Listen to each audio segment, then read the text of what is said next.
more, fam, to HHN 365, a Halloween Horror Nights podcast. My name is Duff, and as always, I'm joined by my co-host, Jess. Everything hurts and I want to die. Yeah, and I think that's why Mike's not with us today, to be honest. So, get well, Mike. Yeah, I feel better. But yeah, so obviously, it was just opening weekend, body sore, and yep, no, that sums it up actually pretty well. Yeah, everything hurts. Everything. Full of serotonin, but ow. If you want to go look at some content that we will actually hopefully decide to post at some point in the future, you can do that on Twitter and Instagram at HHN365 and on TikTok at HHN365pod, where you're actually releasing like clips from H House. Right? I was waiting for a confirmation. That's what's happening. Yeah. I'm sorry. Yeah. Okay. Cool. Yeah. There's already one up there. There'll be, I would say maybe one a day, for the next 9 days, I guess. Yeah. Cool. We also do have merchandise, as you know, hhn365.bigcartel.com. Go check those out. Grab some, and we'll get them to you as quick as we can. And then leave us a voicemail so you can join us here on the show at 407-906-4134. And of course, today we are simply reviewing opening weekend of HHN 31 here in Orlando. We're going to start with a non-spoiler half of the show, and then we will tell you when there's a hard cut, when spoilers will start to appear. So if you are someone who does not enjoy spoilers, has not been to the event yet, we'll have a good half of this episode just for you. So enjoy that. News and rumors, doesn't matter. Everything's there. We don't need to talk about that. And we'll talk about Hollywood more later and everything we've learned in the past weekish. So let's just hop into it. Our non-spoiler review of HHN 31. I mean, let's start with the event itself. Just how you feeling about the event as a whole? I had probably my favorite opening weekend I've ever had. Honestly, just it was exhausting, but from like start to finish, just good times, good memories, good people, great event. So for me, I know that's big talk, but it's my favorite opening weekend so far. Yeah, okay. I mean, it was I think it was the best opening weekend so far, but it was also the most painful one for me. Yes. For personal issues I have, but very painful. So there is a damper on a personal level. However, yeah, I think the amount of time I spent and the amount of different people I got to spend it with. Of course, media is always a great experience. So, it was a great weekend. And also, I think the event is kind of what we were hoping for. We thought it was going to have that traditional Halloweeny vibe we wanted, and I think it nailed it pretty well. But we'll get more into that as we get into the zones and the houses. So let's start with the bigger ones. We never do it, but let's go straight to houses. And let's start with one that people are loving on Twitter, especially. That's Dead Man's Pier, Winter's Wake. Wow. I mean, they brought it up, and we kind of hoped it would be the case. The sets are beautiful, like all timer, potentially greatest ever sets I've ever. And they just like the sets just keep going back, like from where you're supposed to be looking at them, especially the facade. Mm-hmm. Like it just we did unmasking on Saturday, which I'm assuming we'll talk about or just as we go talk about. Yeah, but as we go. This was one of the houses on the 6th house that we took, and it was just with the lights on.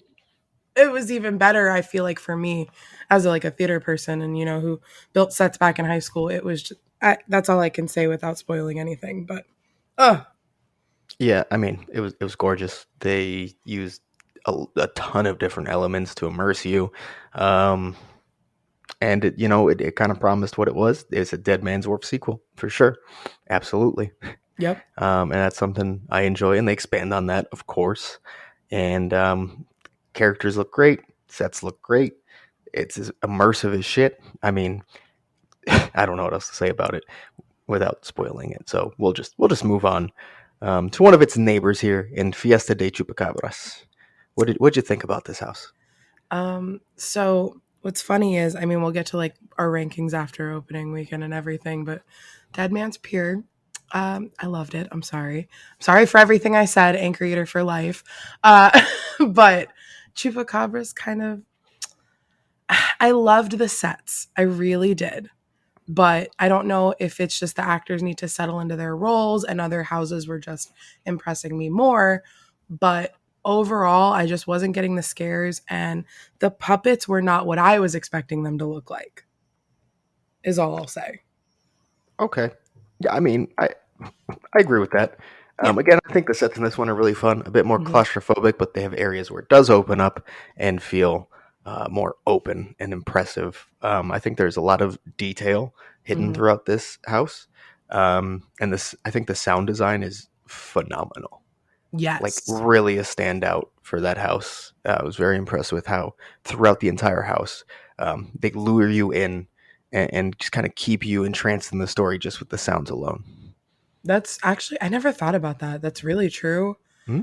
And like, especially all the triggers are in Spanish. And you don't need to know Spanish to know what they're saying. You get it from what's going on. But just there's blood everywhere. It's really gory. It is really good. I just think that the actors need, a couple more days to settle into their spots and their triggers and stuff like that. Yeah, absolutely. And I definitely see it getting there, Oh, for like sure. 100%. The next one we'll talk about is the Weekend After Hours Nightmare. I'll let you take that one first as well. Oh, I was gonna let you go as Oh, our no, no, no. resident. Okay. Maybe on the spoiler one is more Oh, okay, appropriate. that's fair. I loved it. I loved it. I loved it. There you go. This is so fun. This is not what I knew I wanted in an HHN house.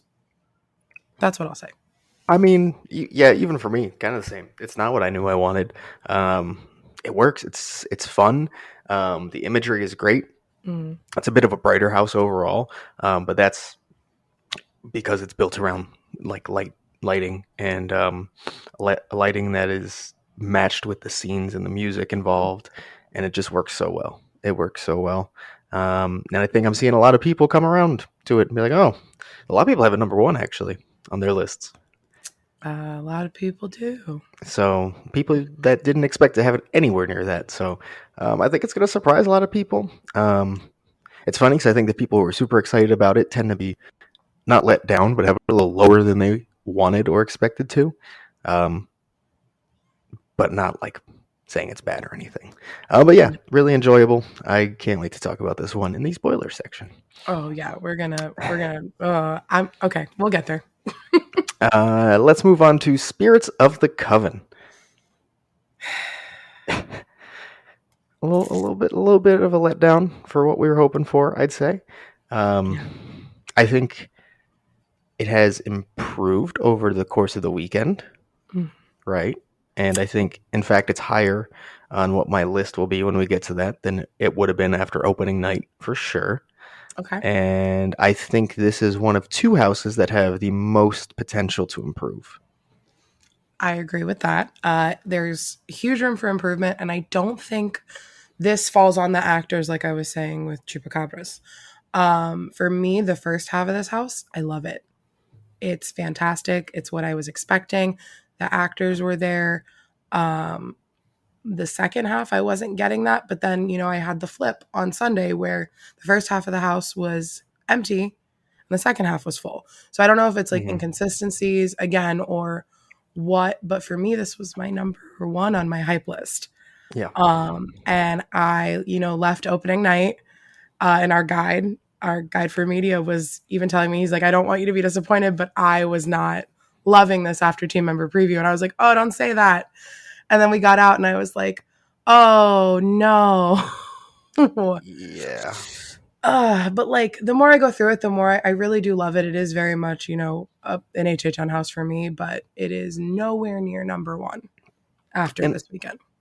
like you mentioned how first half, second half, it's basically as the whole description of the house itself that Universal put out states. It's basically like two completely separate, not separate things, but Mhm. there's a point where it kind of splits and becomes almost a different house, and It's very obvious where the it's split like is. Mhm. jarring flip, Yeah. like I wasn't ready for that first part to end, kind of thing, and I think that's a lot of what it was. A lot of people were enjoying that first half, and then you get to the second half, you're like, I mean, it's not like it's terrible, but like I liked what I was seeing before, so maybe they could have integrated it a bit differently than like a pure split. I think that they could tweak this and it could work because that like third act really in the ending, without spoiling what happens with the the one witch. Mhm. I think that is really cool and that goes with the beginning, but it's that middle. I don't know what it is and I can't put my finger on it, but I think that they're going to keep tweaking it and the cast will find a way to make this work hopefully. Yeah, But right definitely. now, I think one thing I could say about this is the cast felt like very high energy when I've mhm. gone through. Yep. So like the cast is almost kind of saving this one at the moment for me. Yeah, that and I do like the sound design in this. There's it like Chupacabras, there's stuff to listen to as you go through each scene, like stuff going on in the background. Hmm. So the more I go through this, the more I am loving it and I'm finding things, Hmm. like little things here and there, but without, like I keep saying, spoiling anything, it has some room to grow. Yeah, definitely agreed. How about we go to Bugs Eaten Alive? And I mean, it's kind of what we expected. It's kitschy. It's Yeah. kind of comedy horror, dark humor. Um, it's I I think it's great. I love it. I really love it. I love the story. I love how it tells you the story. That opening scene is so Hmm. good, and it puts you right where you need to be to start it. I think Yeah. it takes a really quick turn, but it makes sense in this case. Um, and I like a lot of the designs. I'm enjoying a lot of the sets. I like a lot of the kind of fun effects they use throughout the Hmm. house. Um, Sif, as they promised, is heavily involved. Okay. And there's a scene that we'll describe later that is destroying people currently. So, Hmm. Yeah. Bugs to me is it feels like an old HHN house, like a classic old like the HHN Renaissance, early 2000s houses. And it's just the use of a tent, it's perfect. Honestly, I think both tent houses are perfect for tent houses. Like they use the space really well. It's claustrophobic. I don't think it's that scary, but as my mother pointed out to me when I picked up my dog, apparently bugs have never got me that bad. mm, um, Palmetto bugs are really it. But like knowing it's fake, I find it really goofy. I love it. I love the high camp of it all. Like you said, the setting is perfect and the speed that you go in that first scene, like you don't need any more than that to jump in. I will say if you are going on an RIP tour, you don't get the entrance tunnel as normal with I think is that tent one or two, whichever one it is. Um, yeah. yeah. They're numbered backwards to me. I can't explain why. I can never remember which 10 is which. But you never get that tunnel. So we missed that on opening night. Not complaining, very grateful, obviously. But with that, there's screens playing and there's more of a lead up and everything. Hmm. So I will say you do kind of lose like a little bit of that, but not too much. But it's Yeah. just so good. I think that tunnel actually gave me a lot more enjoyment. Hmm. Not that I didn't enjoy it a lot on the first run through, but I think it shot it up my list a bit, getting Yeah, everything. it's I think so it good. worked so well. Um, Yeah. so let's go to Universal Monsters Legends Collide. They do be It's colliding. they collide. It's huge. The scale of this house is Oh my God. massive, but also very claustrophobic through a lot of it. Hmm. Um, it's very mummy heavy. It is in Egypt, obviously. They've kind of covered that part. But I think, honestly, I was surprised by how scare heavy it was as well. They love to use the boo holes in general, first of all. Like, that's going to be the vast majority of the scares you get is just straight up boo holes. Like, Hmm. they're not really using crazy effects to get you at any point. Um, but also that you're going to be literally surrounded by scare actors at Yeah. points, fully surrounded at multiple sections, and Oh that's my great. Oh my God. I won't say where, obviously, but on Sunday we were getting wrecked in these houses. The first Friday, Saturday, we were like, oh yeah, HHN. We're like, oh, ooh, scary without the vinyl. But on Sunday, I don't know if the actors had a Red Bull or something, but this house, and there were 7 people in my group. They ping ponged each of us. Like they were not even waiting to reset. They were just Hmm. hitting the trigger and going. And my sister hit a wall. I dropped to the floor. And like in the same spot, and it was because there were 3 or 4 actors just in one hallway. So, Yep. and they have multiple boo holes. Like it's not just one. So don't think you're safe when you pass somebody in this house. And of course, they said there is a different winner at the end Mhm. of each, and I enjoy that little scene. It's Yeah. not some grand scale, but it's fun regardless. Oh, absolutely. And the way that they do that, you heard me on the tour. I went, oh my God. Yep. Yep. Which, of course, we'll reveal to you guys. We're not going to keep that a secret and make you do the tour. But next, we'll go to Hellblock Horror. And wow, this house is getting shit on the internet. Like, destroyed. Mm, And, I mean, it was built in a month. And you could tell it was built in a month. yeah. Yeah. Um, so for me, if we would have recorded this like Sunday morning, afternoon, this would have been my 10th house, like a 10 out of 10. It is spoiler alert, it is not because Sunday I had 2 of like the best runs I've ever had in an HHN house consistently at completely different times of the night. Mm, And I don't know again what these actors were taking, but they were killing it. And like Daniel and I went in 10 minutes before closing on Sunday, and they were waiting for us around the corner.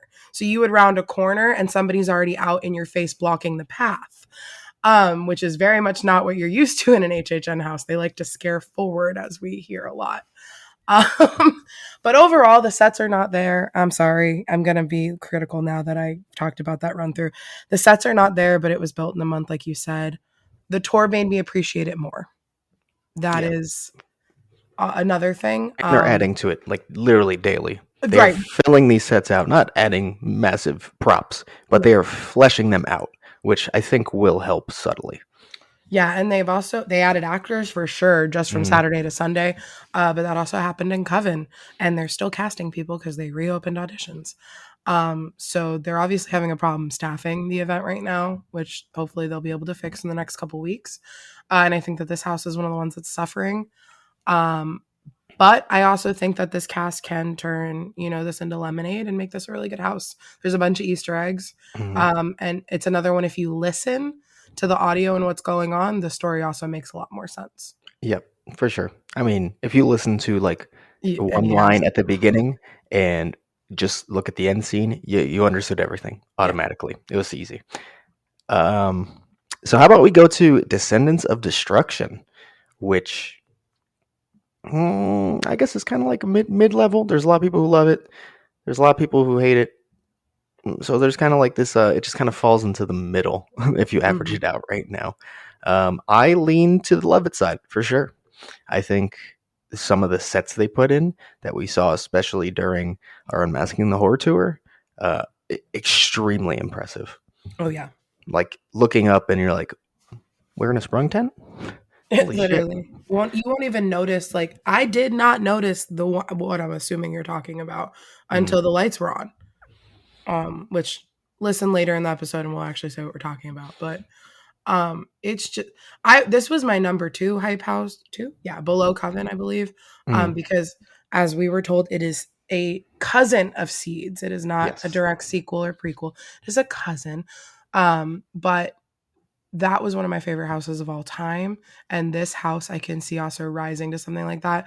It's very dystopian. It's very Mad Max. It's very, that it's very gray and brown and neutral toned. Mm, Um, Again, the sound design is really impressive. And I think that they had some fun with the character design.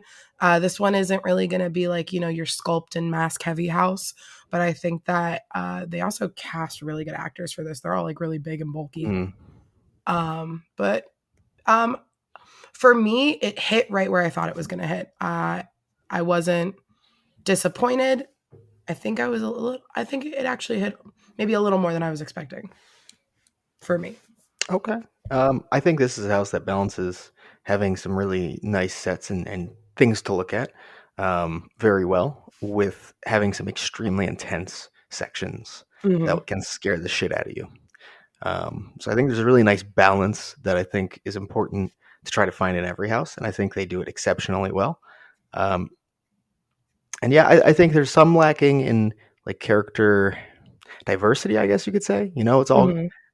very similar vibe for a lot of them. That's fair. Which I get why, of course. And it takes a while to take that next step, if you know what I'm saying.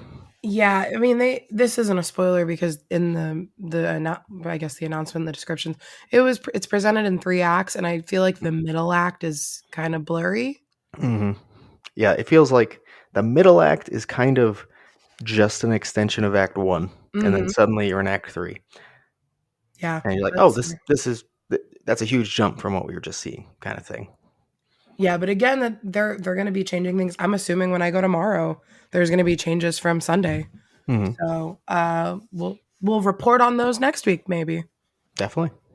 And then Horrors of Blumhouse, sitting over there in our new Fast and Furious Supercharged location.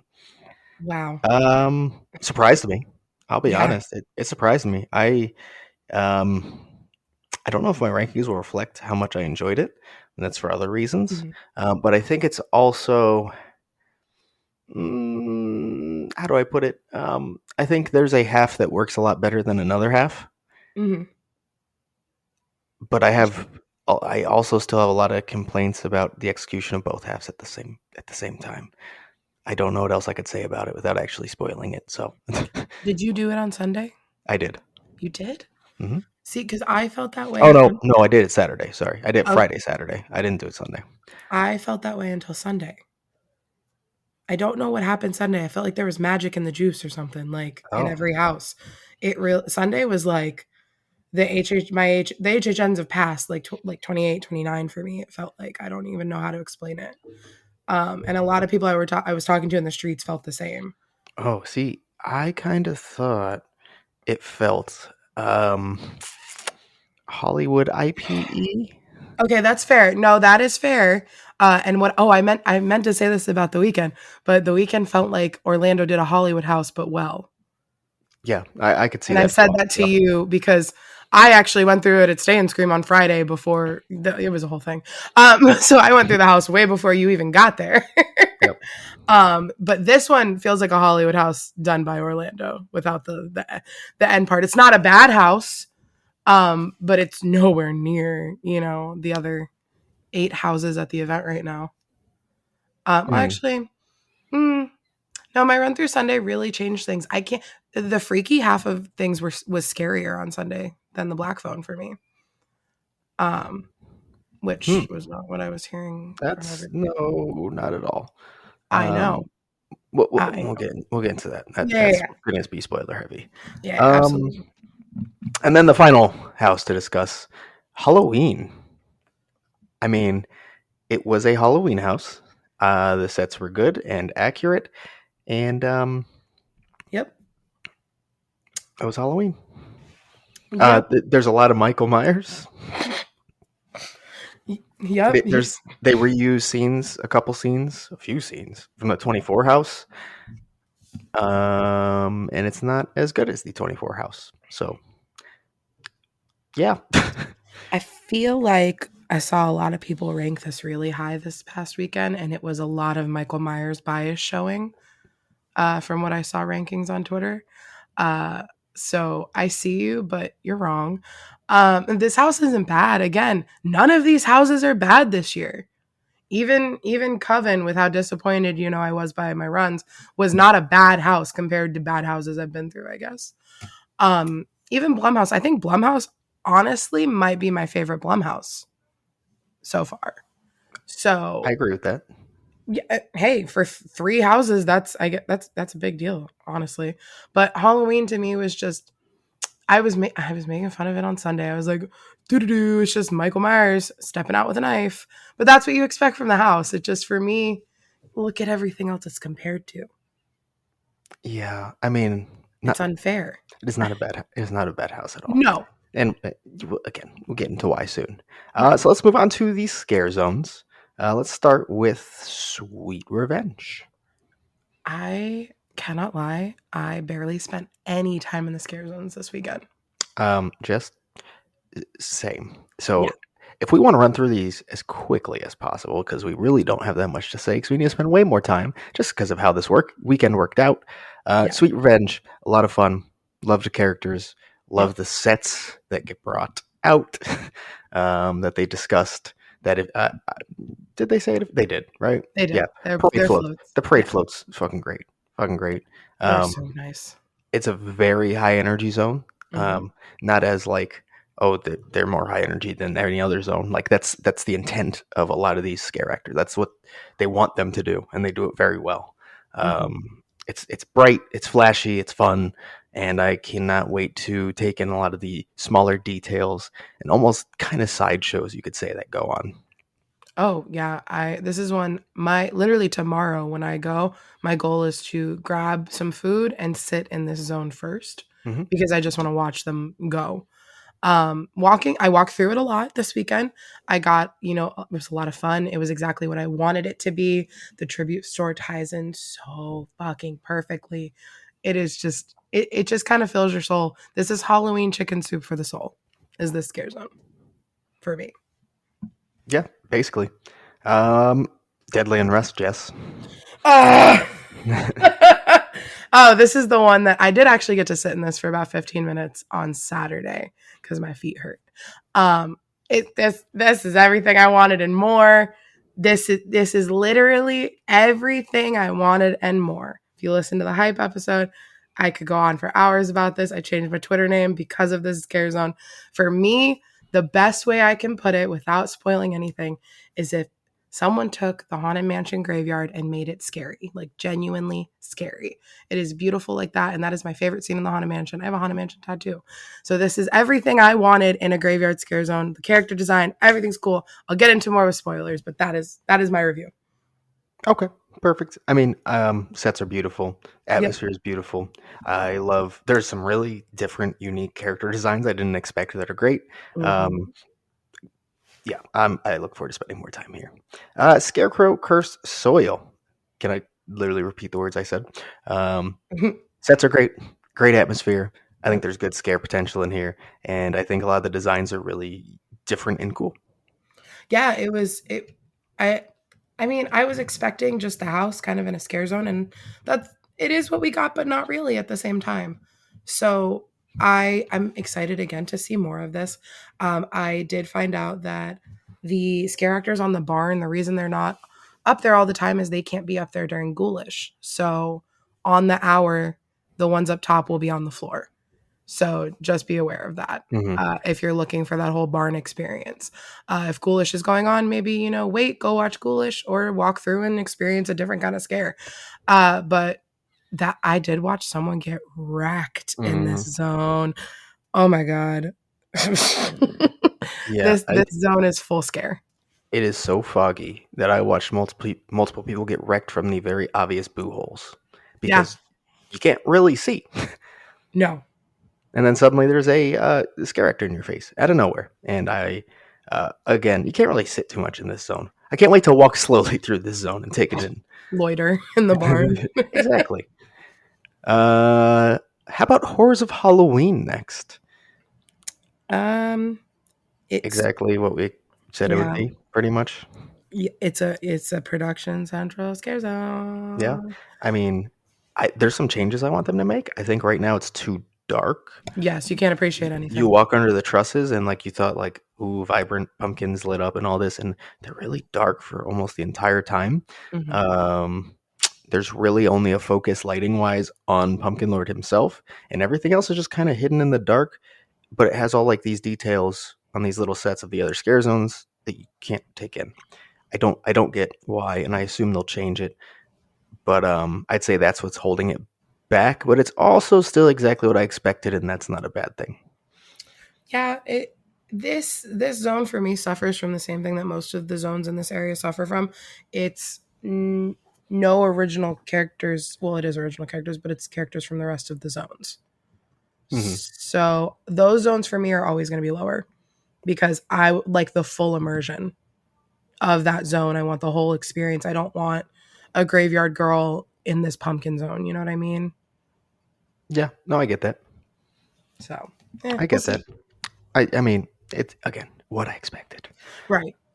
And then finally, Conjure the Dark, which I gotta say, Jess, it feels like it has a lot of space compared to our more recent San Francisco zones.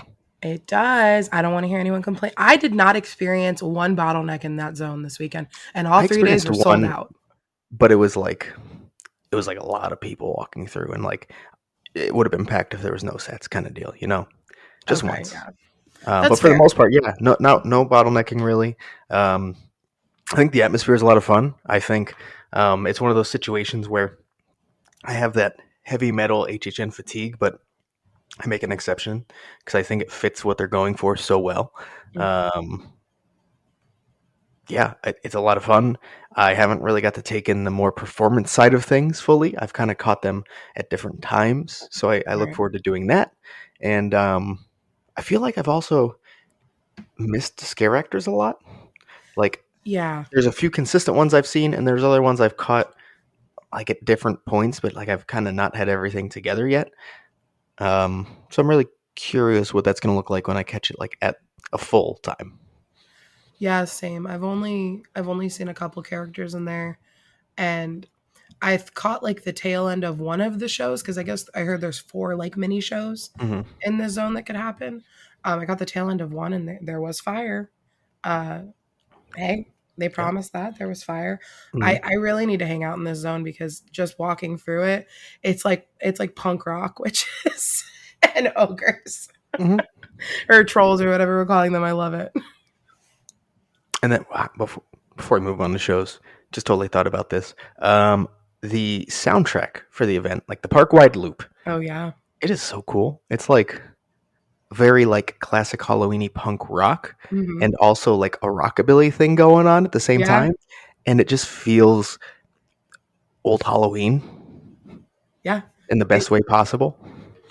yes, literally everything you said. It just apparently I also saw. So I think it was Disco Liz. If you put like 10 seconds of one of the songs in the loop on a YouTube video, the whole video gets taken down Oh boy, that's from great. the loop. So that kind of sucks if you're a content creator on YouTube. But like just sitting there, I was sitting there just waiting. I think they rode like Men in Black, and my feet hurt. I was not walking on Saturday after Mhm. that tour, and I was just sitting in front of a speaker, and I was just like, this loop is so cool. Like I can't describe it other than you just kind of feel, you're at a Halloween event, but it's like a cool Halloween event. I mean, it's definitely better than 30s, Uh huh. and I think it's up there around the 29 level in a And then very, very, very different way, yeah, and but it's 29 up is there. so good. I don't think I'd put it above 29, but I'd put it over basically every other event, like ever, probably. But we'll see how I feel about it. Sometimes I think I'm gonna like it, and then the songs like tire real quick. So we'll see. But I feel like it fits so well that I'm not gonna do that. Do you think the loop is too short? Because I will say, It is sitting short. there, yeah, on a bench, it Yes. felt like it was only three or four songs. Yeah, it does feel very short compared to your average loop. Because Mm, there's one song that I catch a lot, like a yep, lot. yep. It's Yeah, good. And then let's finish out the non-spoiler section of this review with our two shows, starting with Ghoulish. I didn't see either show. Okay, I'll do this very quick then. Jess, I love Ghoulish. Ghoulish is great. Very up my alley. Very Okay. traditional Halloween. The weekend's in it. You knew that. It's a lot of fun. I think the visuals are fun, and there's not much you could say without spoilers for this show. Sorry. And Nightmare Fuel Wildfire.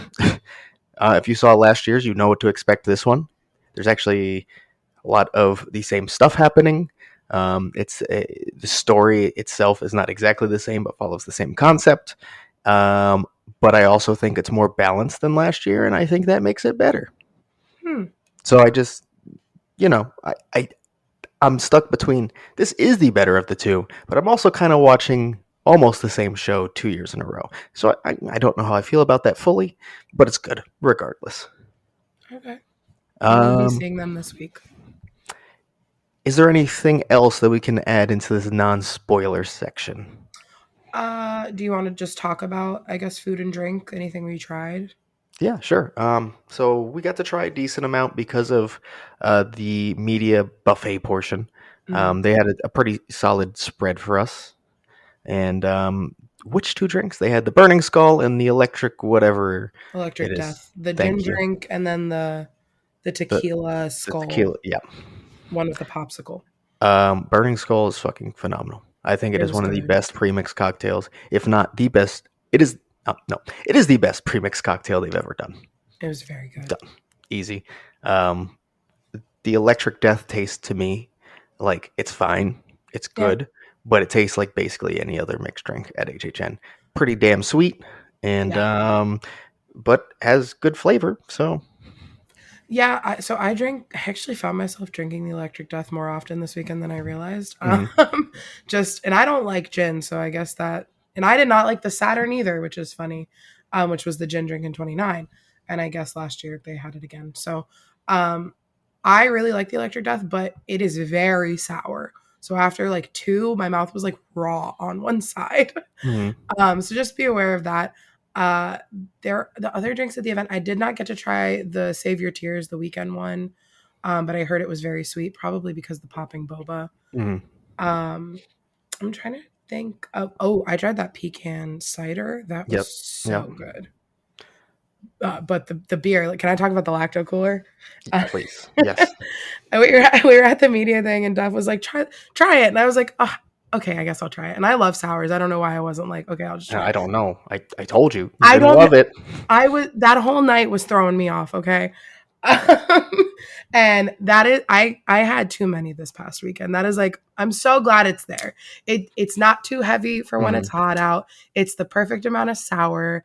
It I did see people saying, "Oh, it's more expensive at other carts." I think maybe those carts just had tax added onto them because it was only like 60 cents more or something like that.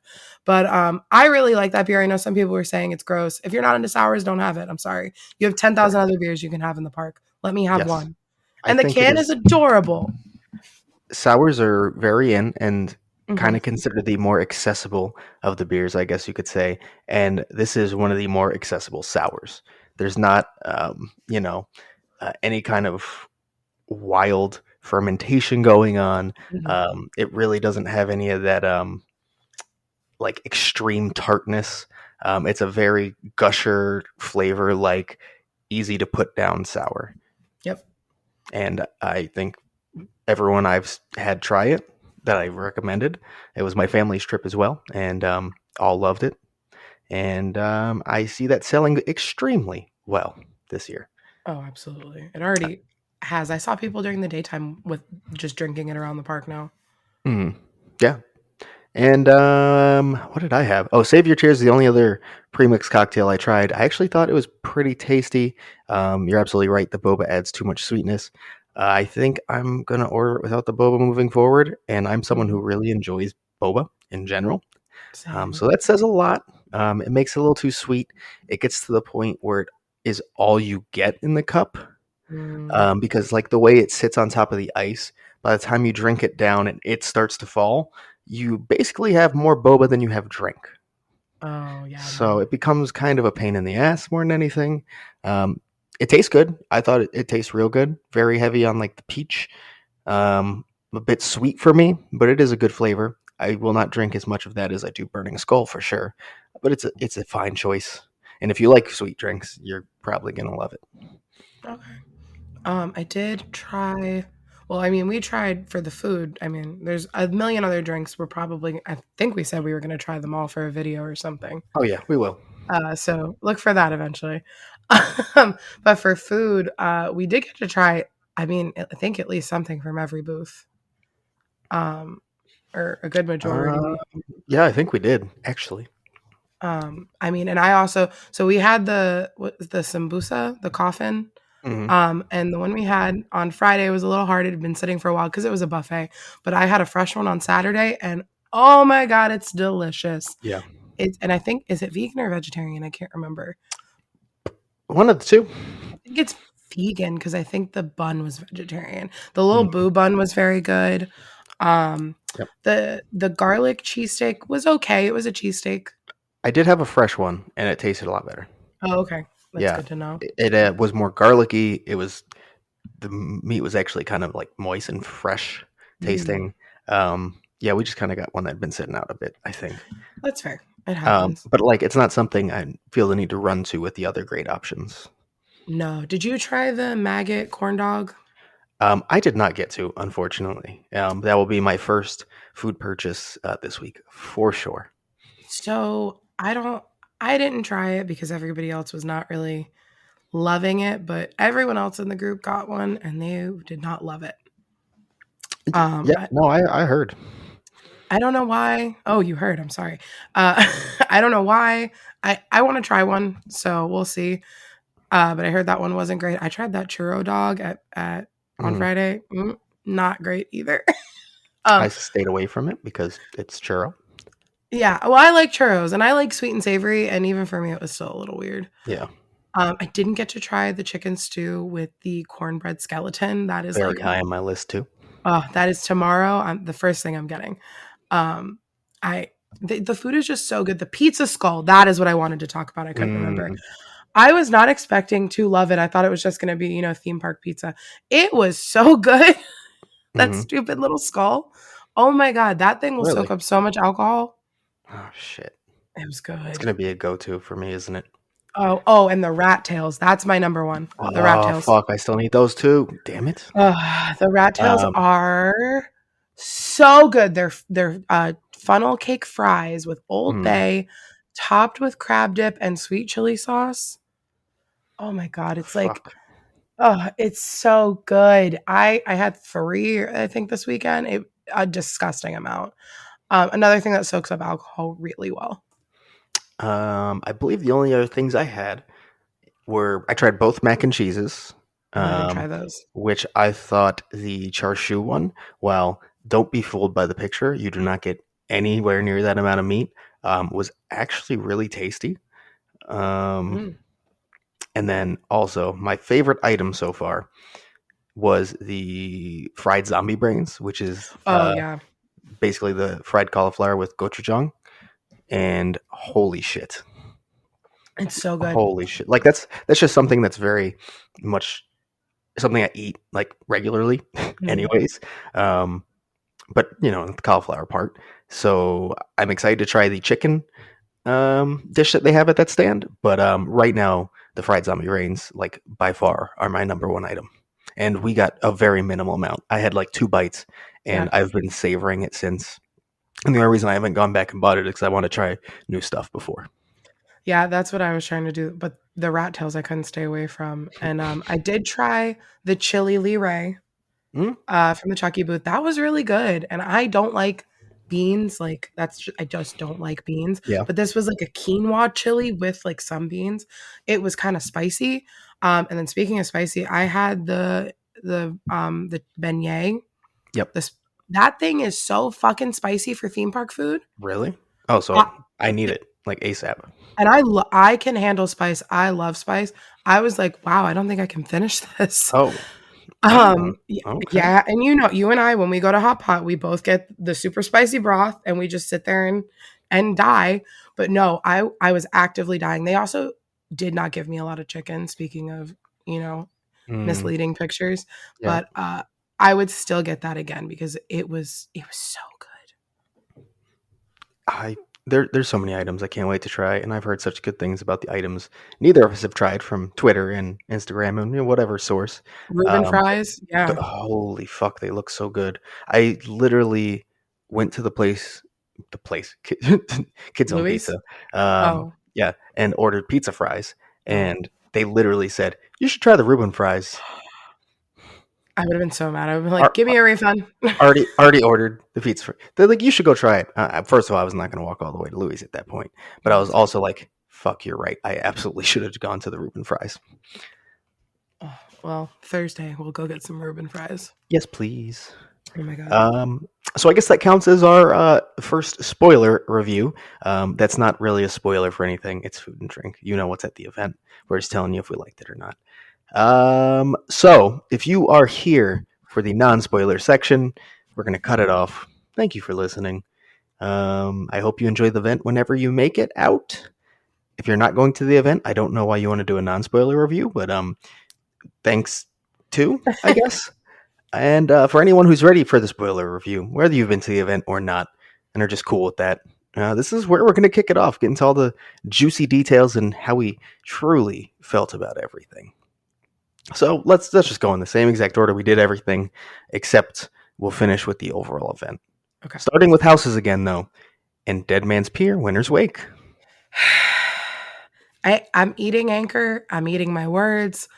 I I'm wrong. I was so Mm-hmm. wrong Mm-hmm. to not have. Shut up and let me do this. Hunter's already listening to this, texting me, going like, "Mm-hmm, I'm proud." I knew I was gonna love this, but I just wasn't hyped for it. But this house, there's no disappointment. That facade, there's a fucking lighthouse, like 20 feet in the back up top with a fucking rotating light that I didn't even notice was there until Saturday night.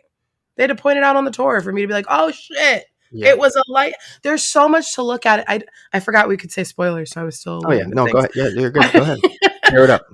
it just Spill your heart out. it just and then the middle scene the middle scene is the tugboat. It's a tugboat with the widow playing the violin up top, Like like think fucking 40 feet in the air, it feels like. even higher than Yeti, higher than the up top distraction in Yeti.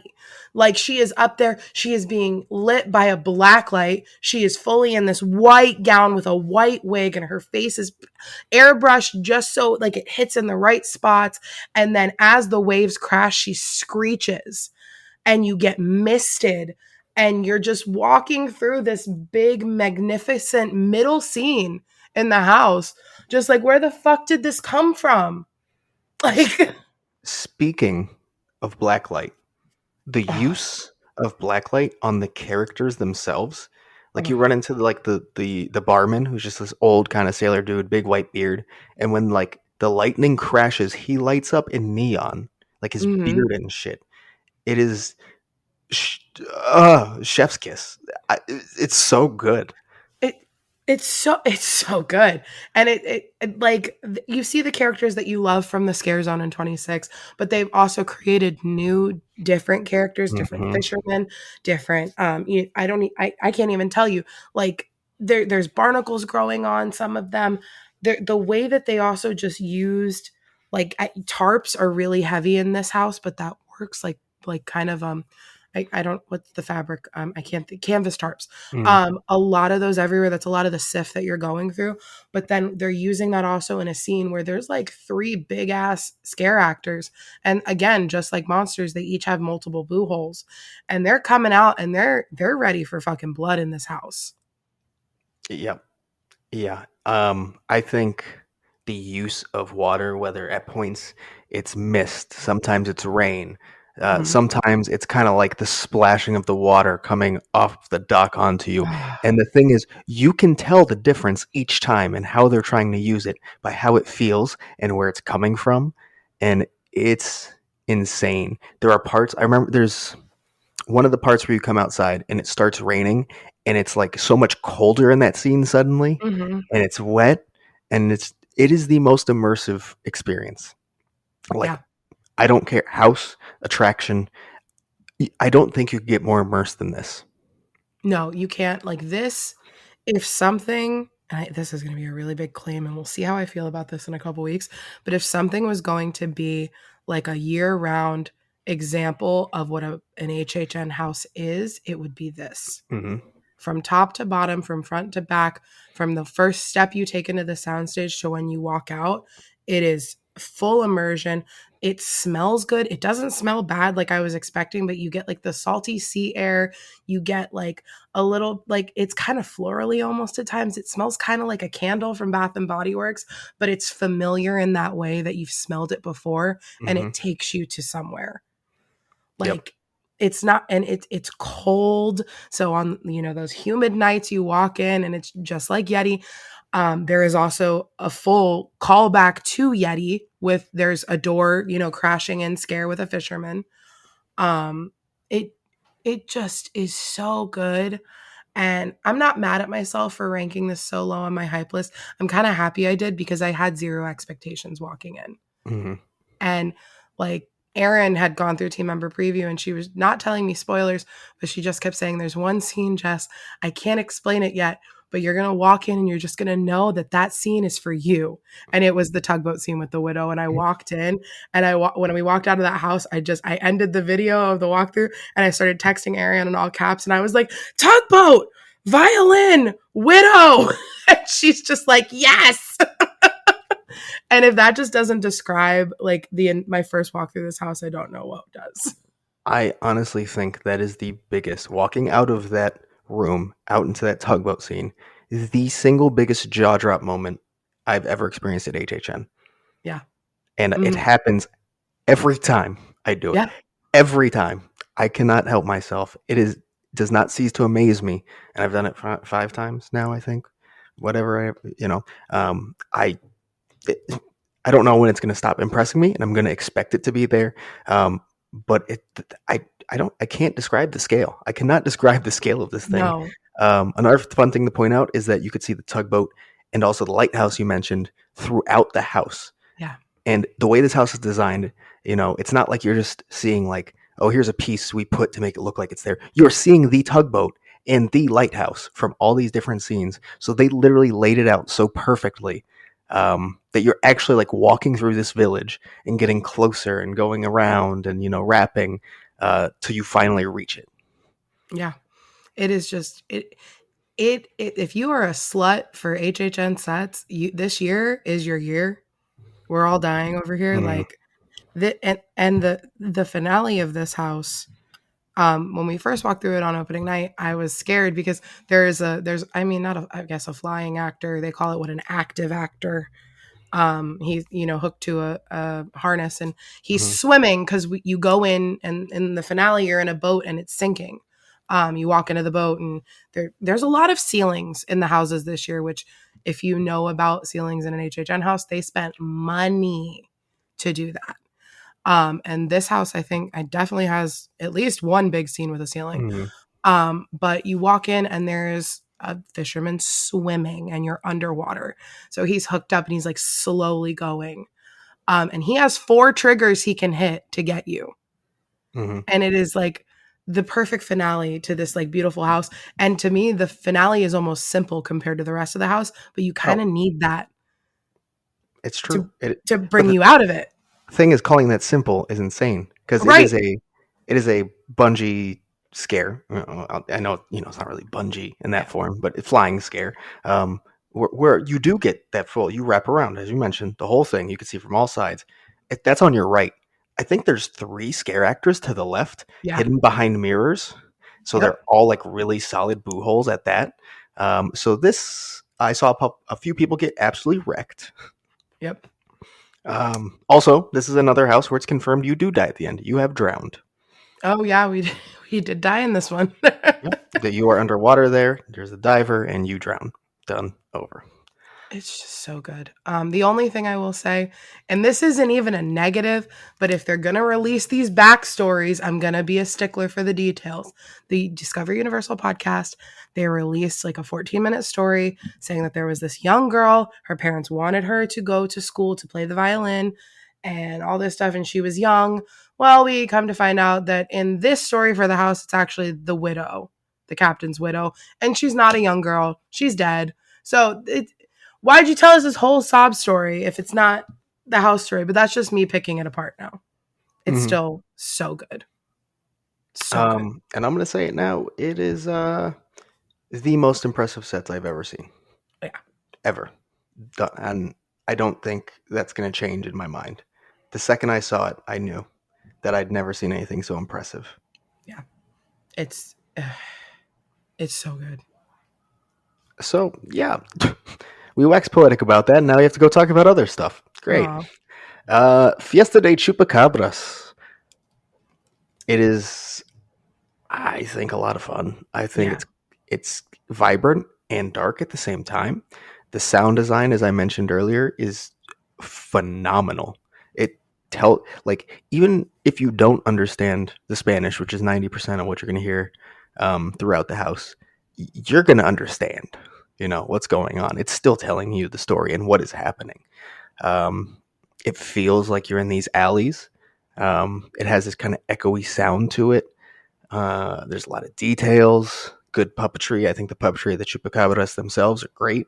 Not the Mhm. design we expected, though. We got the very alien-esque chupacabra design on the merch, and that's not what we got here. We got the more, I mean, I would say more wolf-like, but like this kind of looks like a cat, to be Yeah, completely honest.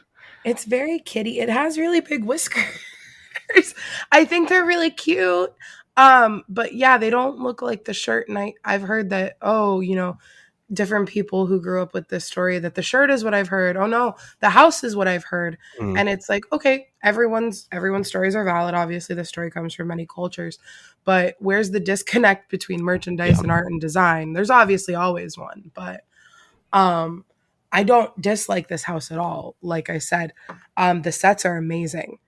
It's another one where the more you look, the more there is to see. Hmm. Look up for sure. Look around corners. I mean, be careful when you look around corners because there's probably going to be a scare actor there. I really love the masks in this house because every villager has, Oh, good. the mask. And definitely listen to the podcast on that one. This one directly ties into the house. Oh, There's no confusion on the oh, story. it's you have to go listen to that story. It's so It's like good. 12 minutes or 14 minutes or something, and it is well worth your time. It made the experience of this house my first walkthrough.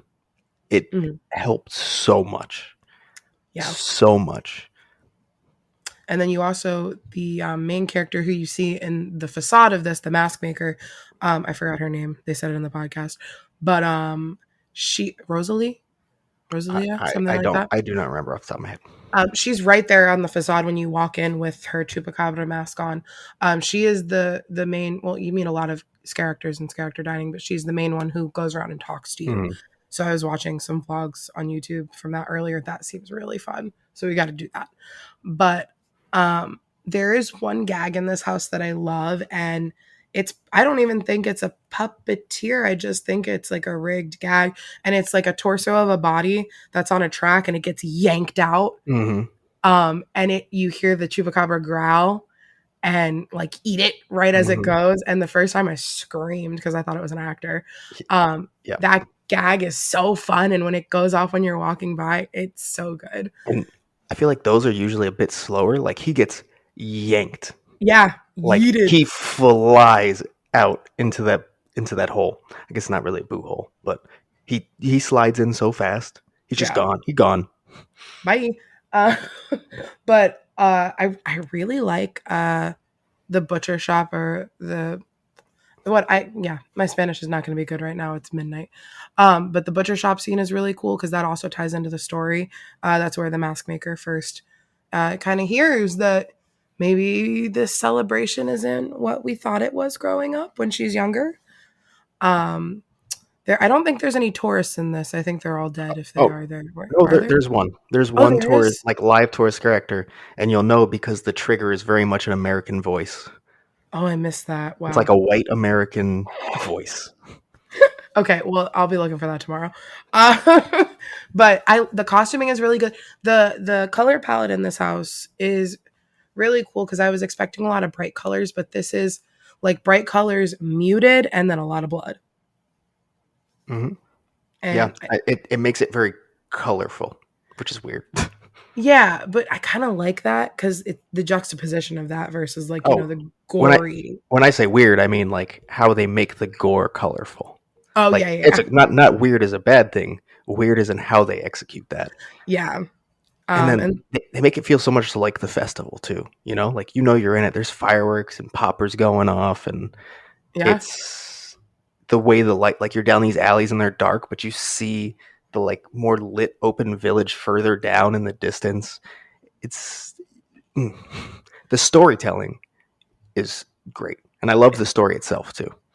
yeah, and like they said, the triggers are all in Spanish, minus apparently the one American tourist I missed. So that's really fun. And knowing whatever simple Spanish I do, you you get what they're saying and kind of what they're doing. And you see, El Dia de Sangre all around written in blood, Mm, the Day of Blood, which is what the other name that the natives call this in the story. So there's just layers to this, and I'm very excited to see what they do. It's just for me, I wasn't really getting scares. I was just getting here's these people in these masks jumping out, and I don't know if it was me or the actors or I was having an off day or they were having an off day, but it was every time I went through this house, it was just kind of not hitting, and I just kind of want to see what they do with it. Yeah, I think there are three houses that I could see a lot of jumps happening on my Mm, like personal list. I think I am most confident about this one moving up. same. Yep. It has such a good recipe for success, and I think eventually it will hit the way we want it to after seeing it. Oh, absolutely. And I'm just being overly critical at this point because, kind of have to be because everything is that good. Yeah. So let's move on. The Weekend After Hours Nightmare. It is not what I expected at all. First, I'd like to point out it's only three songs, so we lost three songs, which is interesting. So they said we had six. So I'm kind of curious to find out if that's going to be like six between the two coasts. Oh, I don't know what that's going to I mean. But didn't realize that. yeah, yeah, they only used three songs in there. Oh, Which the thing is, I feel like there's scenes that could have worked with other songs. You know, they're hmm not all super stuck to what is happening in the scene. Only a few cases where it's like, yes, that was what happened in the music video or who was in the music video, so it has to go there. Makes sense.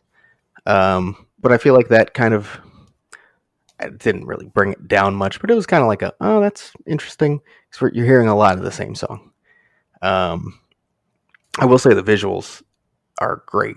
The use of the lighting, the controlled lighting that goes along with the music, that goes along with the scares. They use it so well, and it's so in your face and so vibrant. Um, I think going into like that club scene is a lot of fun though, because hmm you quickly go from this kind of like almost melodic kind of version of I think it's Blinding Lights is playing and it's bright, and as soon as you pull back the curtain, it's kind of this like dark club setting where everyone's and it's like a deep bass hitting, yeah, and everyone's dancing very not upbeat. I guess is a good way to put it. yeah. And then he slits some throat right on stage. The Weekend himself. The Weekend Right there. himself does appear in this house several times, but I don't feel like it's forced. I was worried about that happening and how much he would Mm, appear, but I thought it worked pretty well.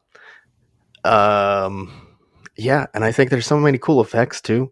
I think I've more than any other single scene so far for opening weekend. I've seen the most scares happen at the subway, the train. yeah, Yeah, so it has a train where the common like the lights turn on, it honks, it's passing. It also moves forward towards you about a foot. yeah.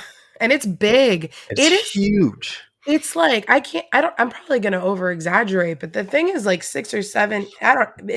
It's massive. It's like life size. Yeah, yeah.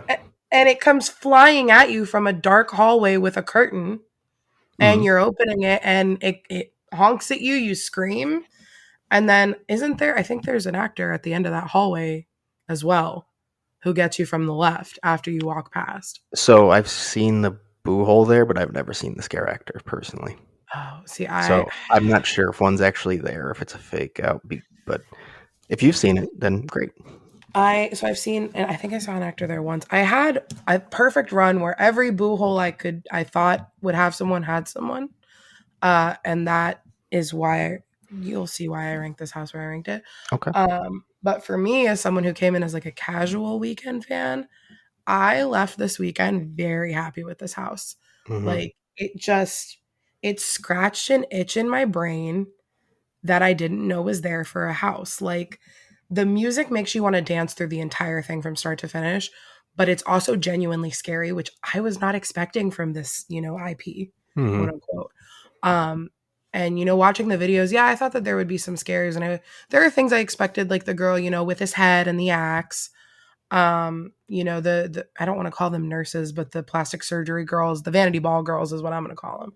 Hmm. But there's a whole section with them, which I think is really good. And it got me a few times, and then the last one you hit before you go into I don't even know what scene that is after that, but she is always outside of her pool hole, just ready to get people around the corner. Yep. Every time I've walked by. Yep. I know exactly what you're talking about. Yeah, the one that I called cunt when I walked by the first time. I'm telling you this. I stay and scream this house on opening night, and a lot of people were saying that that was shocking to them. It was shocking to me too. The group just kind of ended up there, but I do not regret that at all. This house was such a good time. The finale room is something I usually don't love in an HHN house. It's a room full of mannequins with the couple actors that are the real ones, and you don't know who's who. But it's done so well, and the room is just so visually striking when you walk in from the rest of the house, and you're so disoriented by that point that I have not been able to walk through that room without running out past everybody. Mm-hmm. And it's so scary. And I think even the room that kind of leads you into that is where, so the beginning of the house, as the story goes, is that they're basically taking, I guess, the nightmares out of his head that created the After Hours album. So you see him Mhm. in the chair, strapped up, the thing on his head, like pulling it from him. And right before the end, you encounter that chair and that scene again. He appears to have broken out of it. Basically, there's like electrical, like it's supposed to sound like electrical shits flying all over. It's very stroby. It suddenly turns into this very intense scene, leading you into that mannequin room, Mhm. which I believe has three scare actors in that small space. Is Yeah. very good. It can drill you pretty well. Um, yeah, I think it's a lot of fun. I think It there is a legit scare factor in that house as well. yeah. It's probably not exactly what I wanted, but I'm very happy with what I got.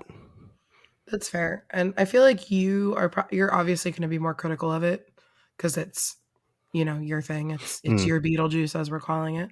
Um, but it really is. It's so fun that right now it's like it's sitting super high on my list. And I don't see it falling very low unless some of these other houses, really jump past. hmm But it was just so fun, and the actors just are seeming to love it. And I will say the only inconsistent one I found was it's not the Toad character that's up on the platform. There's another one that comes out of like a door hmm that Yeah, I had but right only before seen. that. Yeah, I had only seen him in our walkthrough video, and I didn't even know he came out. Oh, I really? saw it today when I was editing. Yeah, I had never Yeah, gotten him since I then. think he's about a 50-50 for me on my Okay. run so far. So Mm, it's a cool scare. A nice actual door scare. He's hidden fully, yeah, so that's nice. I will When he's say, there. um, I I had a run through on Sunday of this house that made me fall to the floor. And I was vibing, I was dancing. There is the scene. It's I guess in the middle of the house. It's right before. Is it before the blinding lights segment where he's on the stage and he licks the toad and he's hmm got the wild mask on that everybody's made fun of, but I think it really works. Like he's tripping out. So he's on the left elevated on a stage and he's like dancing and singing into a mic and then he licks the toad and he'll like crouch down and get in your face. I don't know if, he and I had already had a couple moments this weekend or something, but I like turned to the right to look at something because sometimes on some of my runs, there's been an actor on the right to get you hmm while the distraction's happening. I was looking over there and I turn around and he had the frog in my face and it ended up in my mouth because I was talking. Ooh. So I also licked a toad this weekend. He was trying to find himself a frog lady. Apparently, he doesn't know that I really want to be the rat lady, but Close I'll enough. take the weekend's frog lady. But yeah, I licked the frog prop. So if you go through, you might also have an experience. But that made me literally drop to the floor because I did not expect him to be all up in my business like that. So watch out for toads, I guess, when you go through this house. Also, the scare that you mentioned that is sometimes on your right, I've noticed sometimes is positioned at the front of the stage and Yeah, sometimes at the back. So you don't even know where to expect it to come from. So I wonder if that's at some point, if fully staffed, it will be two, oh, maybe. I didn't think about that. But when the frog thing happened, the attendant laughed at me in that scene because whoever it was, they were right on my right, and they like full belly laughed in my face, and I was like, thank you so much." All right. Well, before I talk about this more, let's move on to what you were most excited about? Spirits of the Coven. So we already said a lot of it. You know, there's not. I don't know what there is to spoil about this house. It's Flapper Witches. It's very much what you expected, the character design wise. The progression I feel of the characters, you know, as they said, oh, they're gonna start out beautiful and get uglier and uglier. They just kind of slap a big like hag nose on them, and then, I mean, the farther you do go, there's like a chin, but it's very still classic witch, which I think is fun, and I think that it fits at this event. And we don't really have that. Conjure the Dark is not what I consider classic witch. So you kind of need that, but the story, it's there. The sets are, they're nowhere near. That's the thing that sucks. They're nowhere near Chupacabras. They're nowhere near Dead Man's Pier, and it's a soundstage house. Like, I don't know. Am I expecting too much? Maybe. Um, no, I don't think you were. I Okay. think, I mean, you can't expect to be Dead Man's Beer, No, obviously. no, no, not for something like this. Obviously, it's a speakeasy. It's going to be, you know, smaller things and Yeah. stuff like that, I, tight I, spaces. But I think you can be disappointed that there's not a big set, like at all. There's not cool even the sets, facade. there's nice Yeah, pieces, but there is no like grand set that they have whatsoever. And I definitely would have expected it at least a couple times, to be honest. yeah, something. And even like maybe when we get down in the caverns, like a big, you know, something full of bottles or potions or something. But we get some of that, but it's nothing grand. It's just kind of like a hallway with bottles sticking out. A lot of like my friends in the group were like, "Why are there pigs with bottles in them?" After Friday, and I guess they were like, "Jess will know." And I was like, "Yeah, that's how they smuggled a lot of shit in Prohibition era. They just shoved it in carcasses and shit." Mm. So if you were wondering about that, that's why there's pigs. There's a cool mine train gag, just like the subway, but it wasn't working most of the weekend for me. Um, Yeah, I didn't. I think I caught it twice.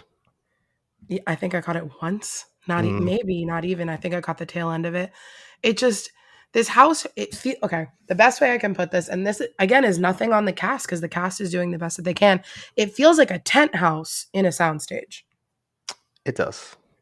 and And that's not a bad thing, but it's not a good thing. I don't think. kind of a knock to tent houses in a sense to me because again, once we get to Descents of Destruction, you'll see a lot more scale suddenly It than this doesn't feel house like a has. tent house in a tent house. It's like Coven and Descendants could have switched Hmm.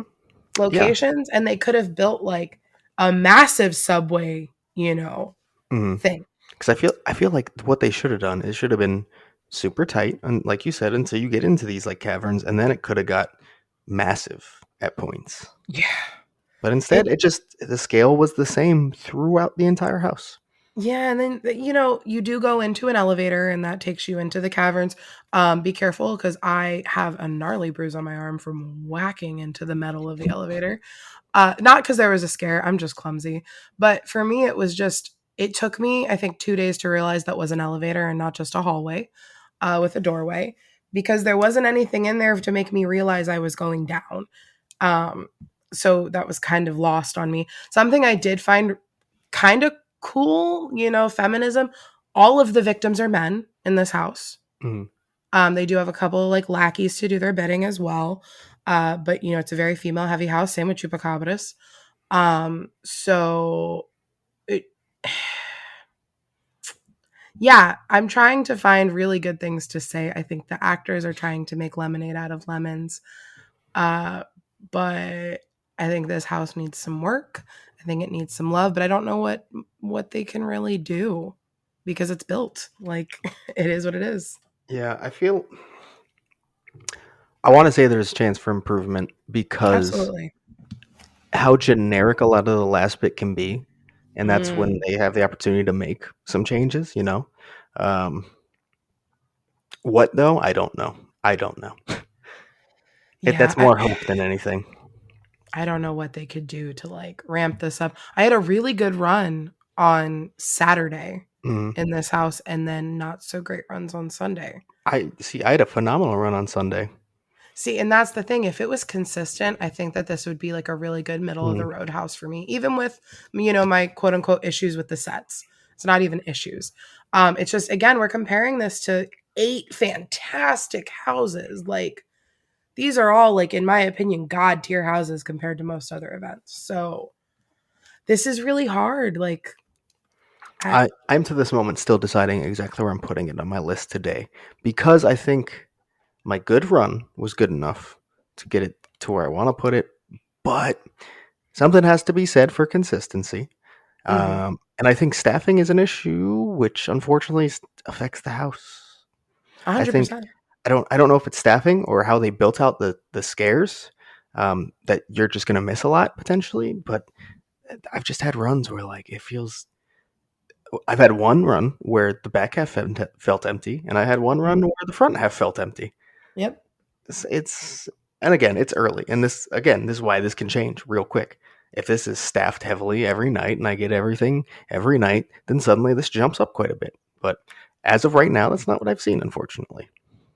Yeah, same. And this was, again, my number one hype. So for me, like, I'm going to be obviously a little more disappointed that somebody who had this ranked a little lower or middle of the road, but I just, you want more for the things you're excited for. And coming out of opening weekend, I want to see them get better. It's like when a teacher is giving you tough love.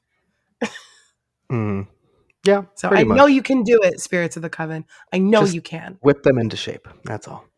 Exactly. Um, so let's move on to a house that I think we both really enjoy. Bugs Eaten Alive. Oh, the bug babies. So Yeah, good. yeah. I feel like a lot of what we said is kind of not spoiler, but I don't know how much spoiler there is to add. Um, I think the whole like opening scene is so much fun. Oh my God. First of all, you have that entrance hall leading you in with the video screens, the announcer voice, the music behind it, describing the product, while also showing like the most disgusting looking videos of bugs they possibly could. Hmm. Leading into this fun like showroom scene where it starts like, here's our product, and it's the typical like 50s showroom woman kind of thing, gesturing at it, and then it goes wrong really quick, and you immediately find yourself in the bowels of this showroom. So you have not gone Hmm. into the showroom itself, but you have gone more backstage where things aren't so pretty. Oh yeah, and there's like scientists, I guess, scientists, researchers, whatever we're calling them. Those are the victims, which I think is I like that more than just like whoever's at this convention or tech Hmm. fair or whatever. Um, People with trypophobia, this you're not gonna like this. A lot of the prosthetics for well, actually, every prosthetic I think I saw this weekend for the victims, they all have holes in their face with Hmm. bugs coming out of the Hmm. holes. It's very trypophobia heavy in that aspect. If it's not a bug scare actor, it's a victim with holes in their face and bugs coming out. Different kinds of bugs, because the way that this house is laid out is I was expecting it to be kind of like a clusterfuck of bugs, but that didn't make sense in my head. But the way that they did this, it makes sense. The kitchen scene is roaches. Hmm. There's like a living room scene that I believe is spiders. Ants. Oh, ants, I'm sorry. The spiders later. The attic is spiders. Hmm. There's, there's bees. There's a massive bee. But you get like the big goofy characters that I was expecting. There's a big roach that comes out and kind of goes, "Ugh." um, and then the biggest disappointment for me is I have not seen that victim being, attacked by a roach Hmm. since opening night in Yeah, the kitchen. neither have I. Which is, I wonder if it's a not well designed for a scare actor to be in kind of deal. Yeah, because remember our tour guide on Unmasking said that it was laying down and then they changed it to a seat. Yep. And Yeah. she was like taken aback by the seat. And I Hmm. haven't seen anybody in there since then. I will say, someone pointed out it looks like the roach is doing the dirty with the scare actor that's in there, which is very true. So it probably is going to change because of that as well. That is also possible. But yeah, I think this fun part is like initially you don't go into the showroom and you go into like the tunnels and the research facility side of things.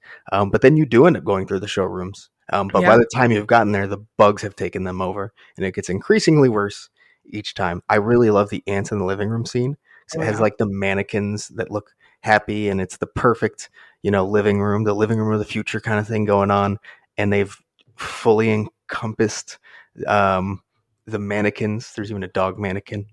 Luckily, it's a mannequin. No complaints this time.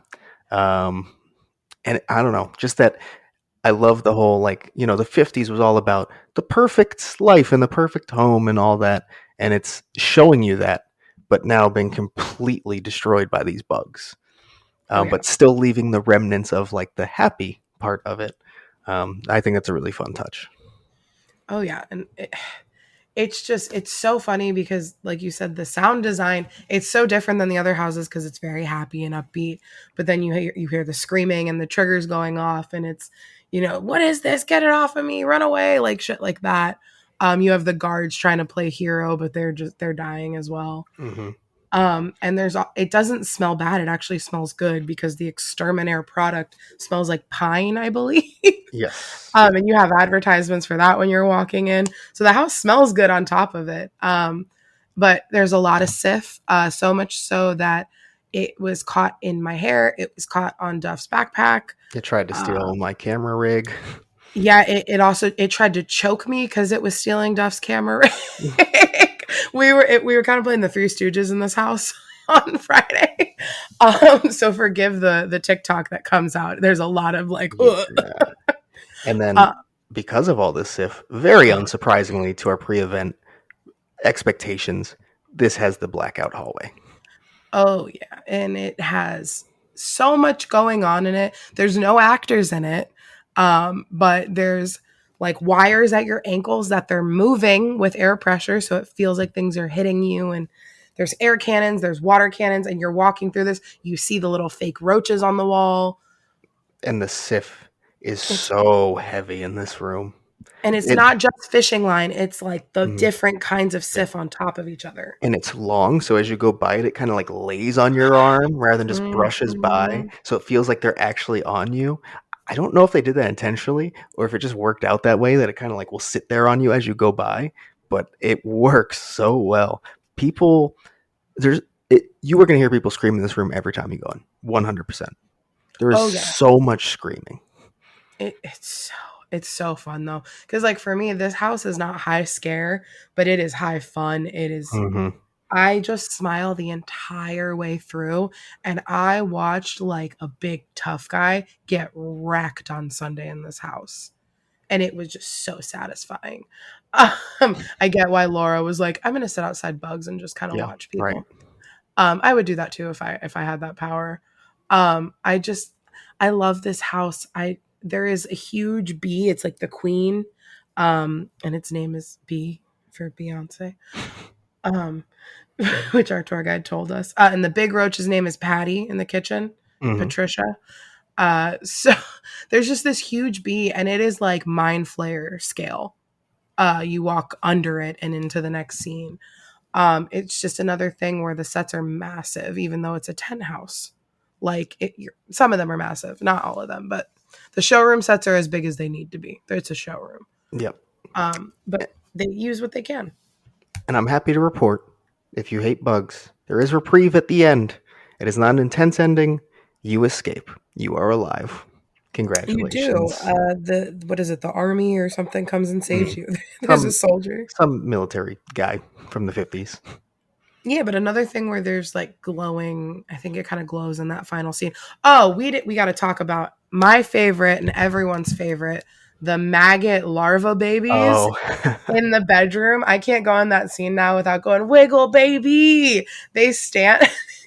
It looks like they're in like big like silicone sleeping bags. It's so cute, and they just stand there and they have these like teeth and they just wiggle. It's It's great. I love it's them so very, very fun. much. I love this house so much. I will say the walk fucking sucks. It does. Yeah. And also operationally, it has been having issues.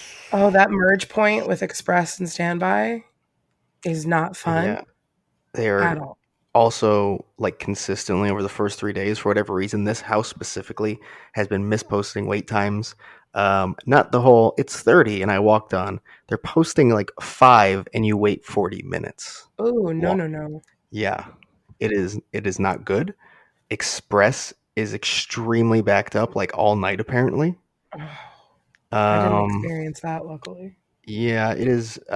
According to basically everybody, I've experienced it twice myself. Operationally, this queue is needs help, needs a lot of help, and the walk sucks. On top of that, Oh yeah, because you enter. If you guys don't know, I don't know how you haven't heard someone else bitch about it by now. You enter by where the old Men in Black tent house used to enter, and you walk all the way behind Men in Black down that side street where the queue used to be. It still is there, and then you go into the tent house from there. and if you're unlucky and in standby, you will also then hit the extended queue that's in front of where the Men in Black tent used to be. Oh yeah, I forgot about So that. yeah, And if you're even luckier, on Saturday it started to rain a little bit. The people in the extended queue were getting poured on over by the old Men in Black tent. But if us and Express, we were walking behind Men in Black, the rain was not on that side of the line. So I felt really bad, but we walked out of the rain. And, you know, Florida rain, it rains on one side of the street and not the other. So, but it was good. I can we talk about the other operations change that they made for the tent houses that is a positive? yes, please go ahead. Okay. So another thing, I don't know if you haven't heard, but the tent houses used to flood really badly whenever it rained, and they would have to close for sometimes hours on end because of flooding. They have built it up where it's now elevated on a platform, and there's like an astroturf kind of carpet situation going on. So the entire queue, I believe, for Descendants has that now. And then the exit for both houses, instead of exiting where you used to and coming out Like over between the two. between the two houses. So you will exit, but so for descent, you'll still exit in the same spots, but for Descendants, you'll go right outside of the tent Mm, and then wrap around the back. For Bugs, you'll keep walking straight and come around. You actually come around the back of Descendants now and then walk in front of it and out the gate closer to the Coca-Cola building, mm, which is operations wise so much better. You're not like hoofing it past tent two again. And, you know, it's a lot easier to go from, I would recommend doing Bug House and then Descendants, just because you'll kind of flow out right next to that entrance yep. for Uh, the house. and also, the weekend has the most massive built-up platform. Oh, it's huge. It did start to sag on Saturday already, though, I will Yeah, say. I noticed that. It was, Um, but like it's massive. From the second you go to like cross the street, the platform starts, and all the switchbacks on that like backside, it's a completely different layout now. So imagine where you used to look out towards the trailers. That's where the queue is now. Like the whole switchbacks of the queue, and then there's more switchbacks where they used to be as well. um, yeah. but that's all built up on a platform. The whole thing. It's Yeah. And insane. the Descendants queue is not in front of the facade anymore, how you used to go all the way down that street and there like would be a porta potty almost to the parade buildings. You are lining up fully where kind of where Express used to be. Express is still over there, but it's a very short kind of down and around situation for us. But the standby, they've built up that platform again, just like the weekend, and it's a bunch of switchbacks going back and forth. Yep. All right, let's So keep it moving here. Or wait, sorry. no, go ahead. Do you have one more thing? No, that's it. Operations wise, I think they've made really good changes. Yeah, no, I agree. But fix bug. Thank you. So Universal Monsters Legends Collide. Holy shit, the scale. Oh my god, that fucking facade. Yeah, it's you're staring the Anubis statue right in the face. Whew. It's got the fun factor of the moon is up high, and then you also got to the other side the Wolfman transforming up high. It's a very impressive facade. Oh yeah, and there's a projection that plays of him. I think he also kills somebody up there because the story starts. They're digging, and he turns as you know the moon comes up. So Hmm. we're literally walking into what's going on. But it is a lot of mummy, but I don't think that's a negative It's a for me. positive for me. Yeah, okay. But I really enjoy it, and I really like the mummy design. Obviously, it's not Emotep. It's how do you say his name? Karis Thank or you. Karis. People, they say both. They say both. Sure. I like it. I like the face. I think he's almost scarier. Oh, And all the the design's great. It's so it's good. and all the amulet glows. Every mummy's chest glows. It's great. It's great to have that little gag.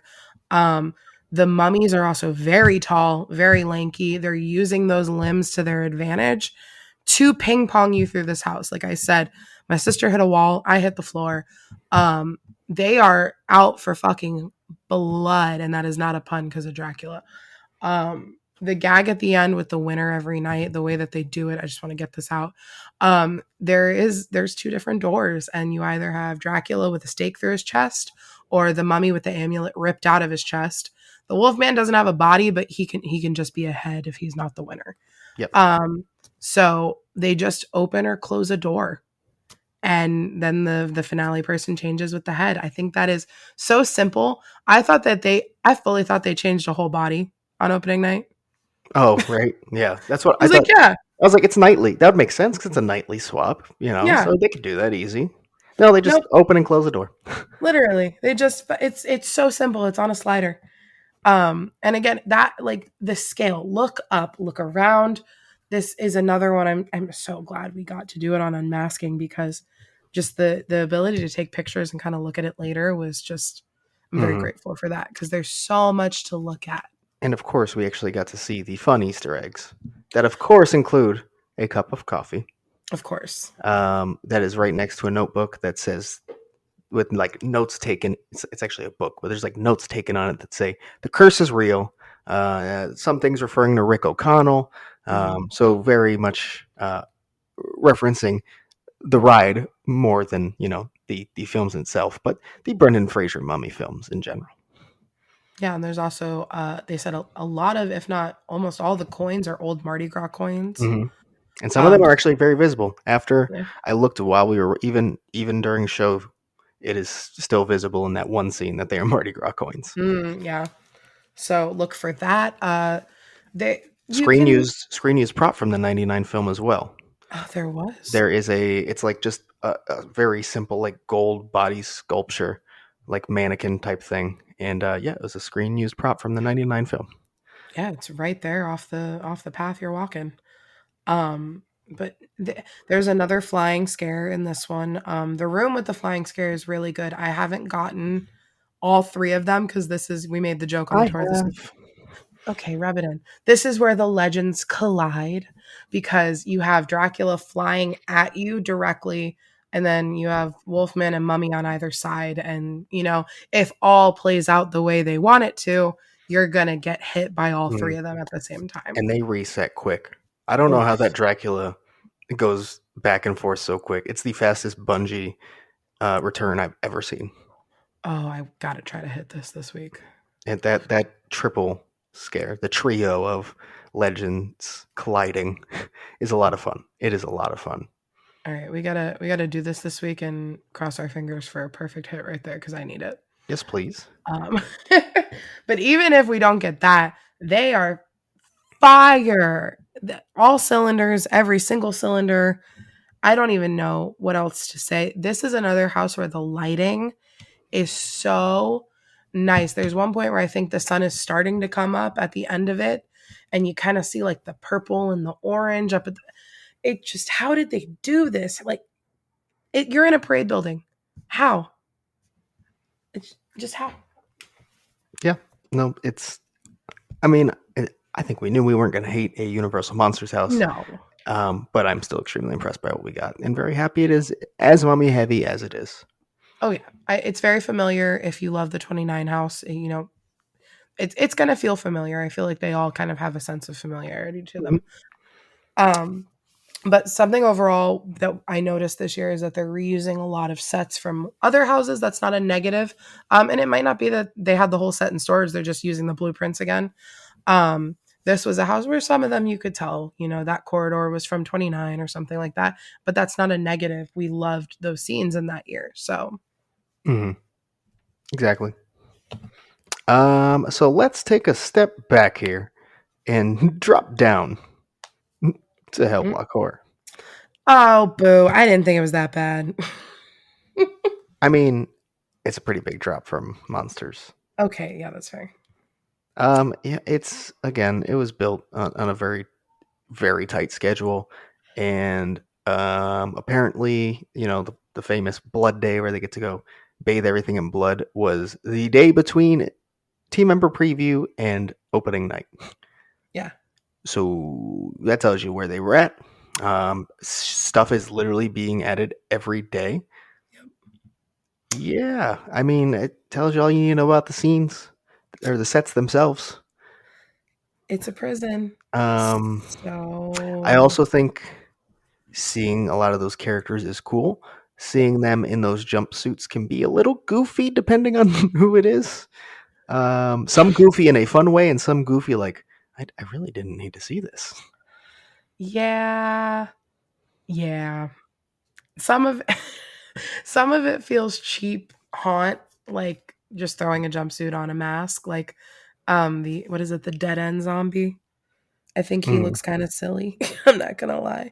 Um, and some of like the bigger like beast classifications, I guess, look a little dumb. mm, That is one thing. The tour made me like it a little more because there's more to see. Read some of those signs as you go through the house because the prison is separated into different blocks. So you have the vampire, section. You have the zombie section, the beast section.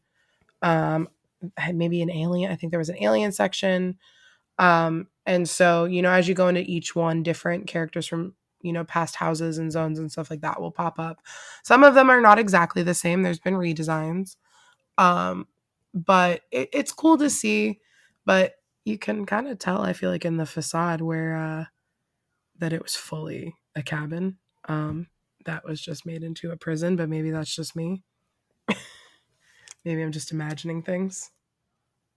yeah, maybe I don't know. It looks Sure. it looks like they just Yep. It looks like it happened a month ago.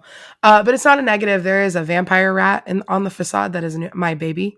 His name is Jaren after Jess and Aaron because we are Ah, mothers. Yeah, that's our baby. If you say hi, he's on the left of the facade as you walk in. Say hi to Jaren, everybody.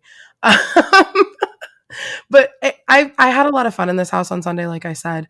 I can't wait to see it tomorrow because there's probably a whole new scene or something. yeah. I mean, there probably is going to be. They straight up said that there are additions every day, Hmm. and I expect it to eventually make a pretty big difference. I will say, however, something that probably won't change much, as you would expect with a less fleshed out house, heavy use of strobes. Oh yeah. They don't want you to see a lot, you know. No. Get glimpses more than anything. Being a prison and the cells repeatedly, it's a little repetitive. Mhm. Um, there are a lot of fun Easter eggs, though, at the very least. A lot. Yeah, Old Smoky's in there. Old Smoky's in there. You got characters like Mouth Brooder, Mhm. Scolders, the one of the invasion aliens. A lot to be seen. I did find it weird that on our tour, our guide called one of the Yetis a lion monster.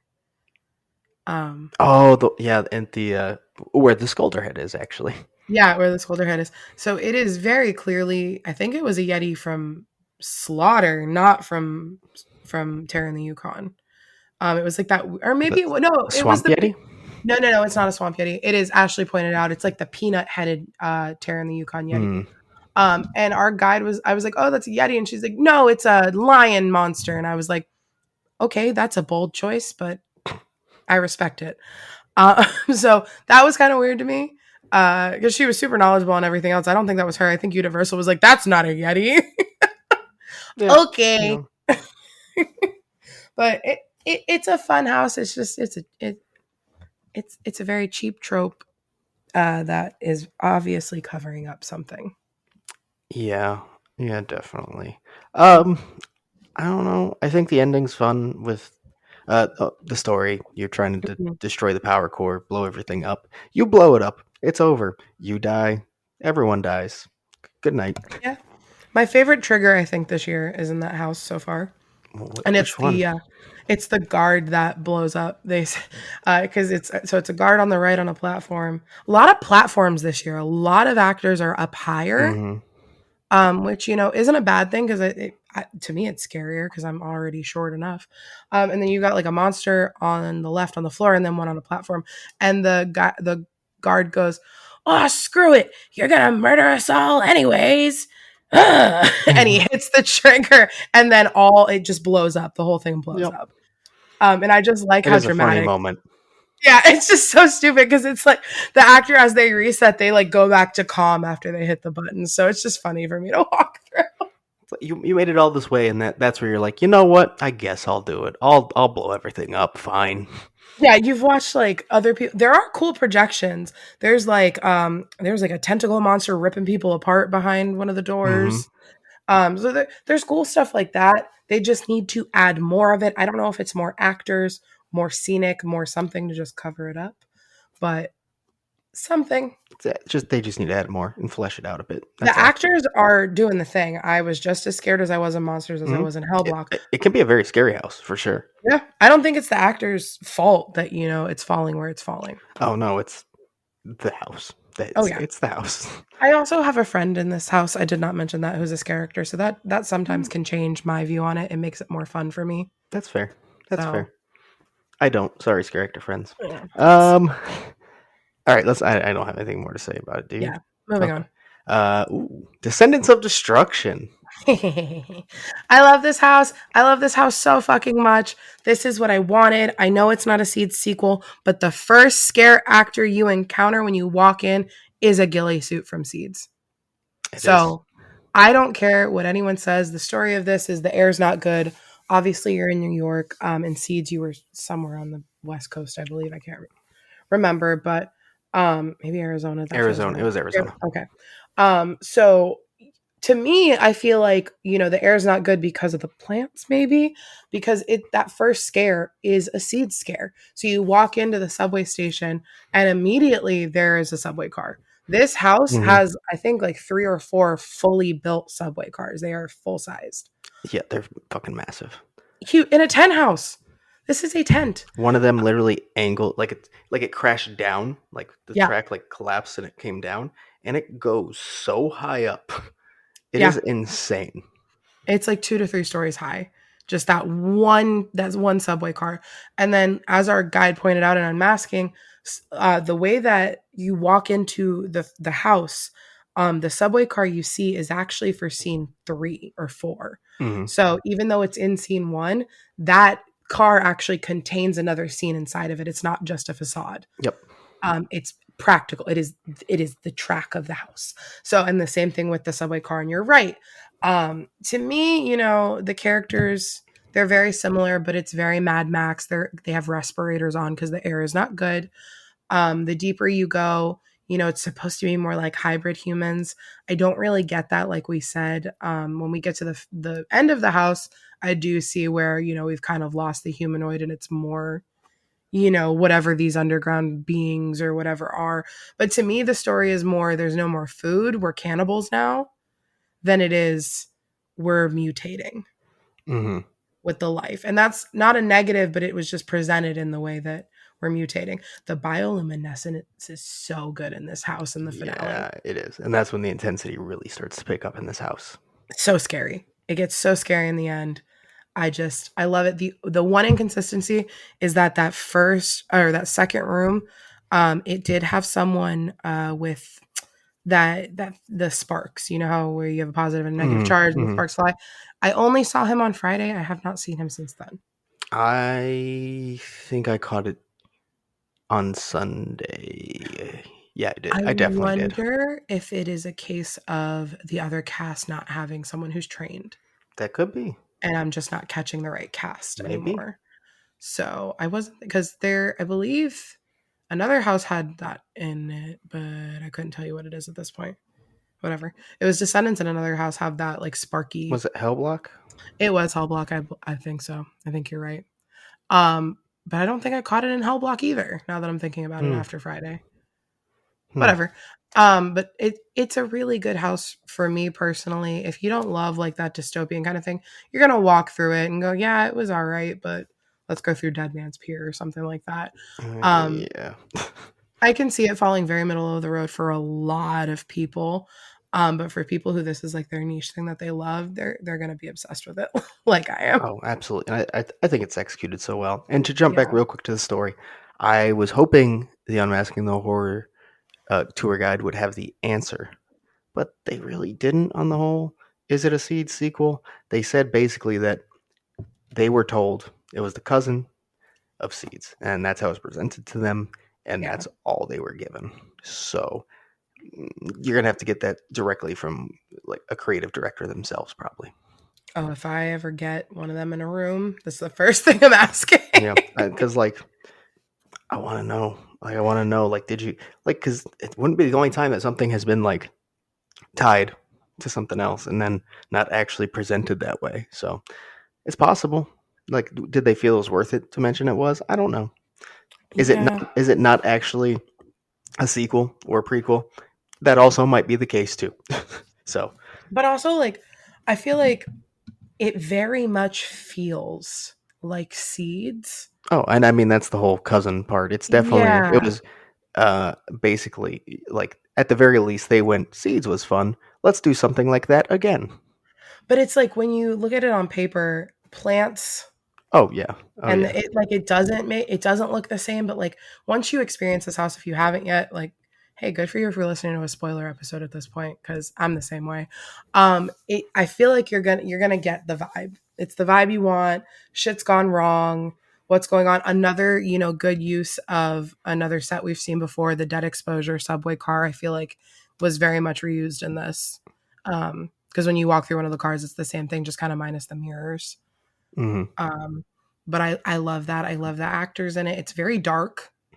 Just Very. kind of, light wise, because as they said, it's in three parts, and you go from, solar power, battery power to no power. And that's very much present as you walk through. There's also some really fun Easter eggs in this house too if you do the tour. Yeah. Like there's advertisements that tie back to all of their old New York attractions because this takes place in New York subway system. Um, and yeah, there's like the ads that they have. There's some really fun Universal and HHN specific Easter eggs in there that I Oh really yeah, look enjoyed. at the batteries in the first like couple rooms. That's where a lot of the Easter eggs are. There's like a Jaws battery, a Hmm. Ghostbusters battery. Look like, and they're like big, like almost car batteries, not little batteries. Like look for those. Um, this is another one that uses a lot of SIF and like not just like fishing line. There's tubing and stuff like that. Clothes are a lot of it. The characters are very dirty. I don't know. I love it. I can't wait to see kind of where this goes because it's another one where the actors are fucking huge. There's Hmm. big boys in this house. Hmm. Yeah, So I want to see where it goes. it's definitely one I'm excited to get into for week two. Mm. Like, I feel like for at least half of them, I kind of know what to expect. Not that that's a bad thing. In some cases, it's a very good thing. This is one that I'm really excited to get into and like, I want to feel it again. I'm like, okay, yeah, yeah, yeah. We'll see which way it Yeah. goes kind of deal. But really enjoy it. Really enjoy it. Mhm. The horrors of Blumhouse, I think, caught us both off guard a little bit. Oh yeah. J- Um, I think, I'll be honest, I do have some very critical thoughts about both portions, Mhm. which, by the way, are very much different portions as you walk outside after Freaky and then walk into a new facade for the Black Phone. Like it's You're a in. separate house. Yeah. So you remember how we were like, oh, it's going to be a tent house. Only half of it is a tent house. Freaky is fully housed inside of the Fast and Furious building, and the Black Phone is in that tent that was built. Hmm. And that is it. And you, like Duff said, you physically leave the Fast and Furious building, walk like in an L shape outside. So if it's raining, you're getting wet. Hmm. And into the Black Phone has a separate facade. There are two facades. So in my eyes, there's 11 Now, houses at HHN is there 31. really a first facade? Let's be honest. I mean, well, if that's the entrance to the house, we're going to call that a Okay, facade. cool. Um, Also, between the two houses, we were told there's supposed to be a chainsaw wielding scare actor, which Right. apparently not a soul has seen. So I'm No, not sure it's been out there at all yet. And it might if it be. has been there, let us know if you actually saw it because we do not know of anyone else who has seen it. It might be like Meaty Meats for Carrie, where he was only there if it was the right guy who was trained, the sun Yeah, was still out, and there was a blood moon or something like that. Like, exactly. Yeah, no, of course, understand. yeah, but Um, so yeah, I guess let's start with Freaky. Go ahead. I thought it was good. It was maybe I was expecting more from Freaky. I was really expecting to like that part like more than the Black Phone by a mile. I do think there's really good scenes in it. I think that the locker scares are really good. Mm-hmm. I wasn't expecting them to be a full boo hole door. And that gets me every time. I like that, there is the cryo chamber that one girl has, and we have the wood shop death. Um, I I don't know, the beginning of it kind of loses me because I feel like you go through a decent amount before the action actually picks up, and the movie's not like that. The movie very much starts with, those first couple people being killed very quickly. So I don't know. I had a really good run on Sunday, and that made it kind of jump up a little bit more for Mm-hmm. me. And it also exceeded my expectations of what I going into this was ready for overall. But the Black Phone I feel like is way scarier Oh, as a house, it's not even close. but Um, it's also very Hollywood. quickly for Freaky on my end. Here's my highlights to start. That Pepper's Ghost kill with Oh yeah. Ladola is a lot of fun. Like, because in the film, you're like seeing the above angle, and they present it that way using mirrors. So that's a lot of fun. Mhm. I thought the like woodshop kill was a lot of fun. Um, and kind of it tells the story well. I think those are my highlights for Yeah. Freaky. I think you brought up the crypto chamber. I thought it was kind of unfortunate that you only see it like just in the corner, and that's all your exposure to it, rather than getting to see any of the damage of the kill itself. That would have been a lot of fun. Wait, wasn't there a drop door? Was there nothing behind it? I think it was just I didn't really see it. Was anything back there? I thought so. I didn't turn around, but I heard the door drop on Sunday, I and saw it. It's probably her face, right? three people in my group swore it was an actress, but I could be wrong. Mm. I also haven't seen a walkthrough like clear enough to know what it was. I'll look tomorrow, I but wonder if it maybe it is an actress, and if it is, that it's just they'll keep it going but empty or something. Because oh maybe that's because I really don't remember anything in there at all. yeah, So the that could be woodshop more me killer. just not seeing it. We'll look this week. We'll Which report back I on that. still, regardless, I'd prefer like a full like little scene for that. That's Oh, a fun kill. absolutely. Um, yeah, I mean, it just kind of felt like I don't want to say boring, but a very by the book. Here's the story. Yeah, Here's some of the fun kills, but not really all of them either. Um, yeah, nope, that's about it.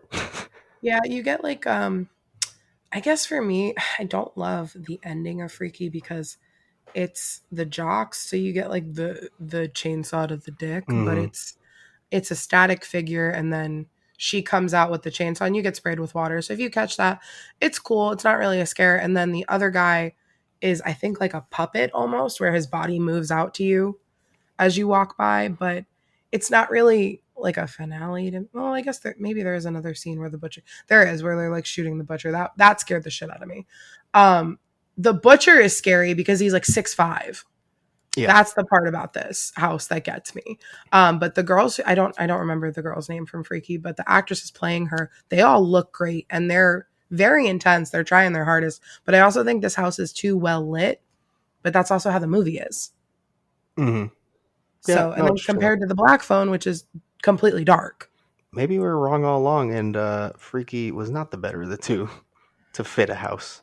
Yeah, I guess. I'm excited. Wait, that's a maybe that. I don't think that's a bold statement. I am excited to see Hollywood's version of it. I Now that am okay. Yeah, sure. this one felt like a Hollywood house, so I don't know. Yeah. Okay. Fair. Um. All right. Black Phone. As we alluded to, I think we both God enjoy that fucking section A. better. One Ugh. shit's creepy as hell. Like fully disturbing feeling as you're Yeah. walking through it. Um. AKA, it can be scary. Basically, it's very tight.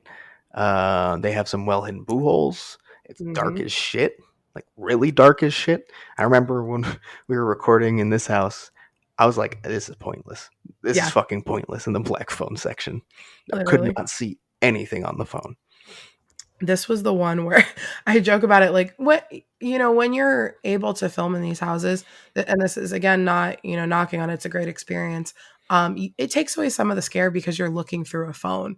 Hmm. This was the one house where I had Duff's backpack by the zipper. Like, don't you fucking leave me in here. I just had him by a zipper. I was like, I don't need to hold on, but I also need to hold on because I don't know what's going to happen. Because you just walk in and the first thing is that the grabber comes out and that motherfucker is scary with Yeah. his mask on. Yeah. Yeah. And Whew. like the first experience you really get with him is with the wasp spray. Like I thought that was cool. I thought that was Yeah. executed well. Yeah. Oh my god. Ugh. And I still haven't seen this movie. I'm sorry. I tried. I'm gonna watch it this week now, even though I've seen the house. But even not seeing it, this was genuinely terrifying. Every time I've been through Blumhouse, and I have done it every night now, which is already saying more than the last version because I did not do that one multiple times. Um, it just is really fucking scary. And he comes out of nowhere when you round the corner and he has all the different masks on, and each one is more terrifying than the last. Yeah. Yeah, it's true. I think that's one of those things from the movie that we kind of felt would translate for sure. Mm, I think it's the other parts that we were worried about that still kind of still don't fully work for me. I think they nailed the mhm. scares way more than I thought they could. So I was impressed with that, and just hitting that whole it's a disturbing movie, and they make it a disturbing experience as you go through it. My big thing is the sets and like the scale are very off, and that hurts immersiveness a lot. Mhm. And the kitchen scene where he's in the chair, he teeny tiny, Yeah. like teeny tiny. Yeah, the first time we went through, I thought he was real, but I was just terrified, I think, and I was avoiding eye contact in case he was. Mm. Um, because I was like, I think that guy's real, and you're like, he obviously was not. And my second time, I went, oh, I'm a fucking idiot. Look at like he had like little doll hands. I know, and his hands are like balled up in a fist. My sister, though, Ashley had to point out that in the movie, his cardigan was unbuttoned in that scene, and the mannequin is fully buttoned, and she was very disappointed. Uh, so she took a point off for that. But no, I feel like it, like you said, the sets. I know it's a basement, but like some of the rooms were kind of small, Yeah. for what it was supposed to Again, be. scale. The scale is just Yeah, obviously you can't replicate all these a kitchen and a living room and a basement to full scale, but other houses figure out how to make it appear they are, or at least Duff. close. And these felt tiny. Duff. We just said another tent house had a fucking huge subway car, like Okay. practically I'm upside saying down. not every single room can be the exact scale. There's not enough room for that. No, but you can at least There's not enough like room for that. But you can also make it seem there is. Because like okay, you said you thought that subway train was at least 2 to 3 stories. yeah, Obviously it wasn't because the tent's not that tall. It's because of how they angled it. It was angled and so long that it appeared to be absolutely right. massive and tall, but it wasn't actually that tall as it was just big and kind of just threw off your depth perception.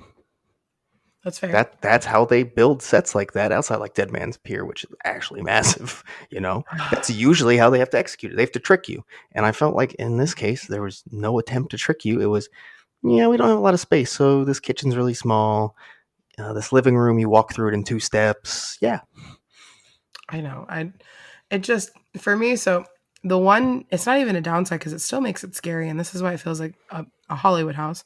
Is that if it's not the basement and the one kitchen scene or the one living room, it's a black hallway, and it's a black hallway with the kids or with the grabber or whatever, and it's scary.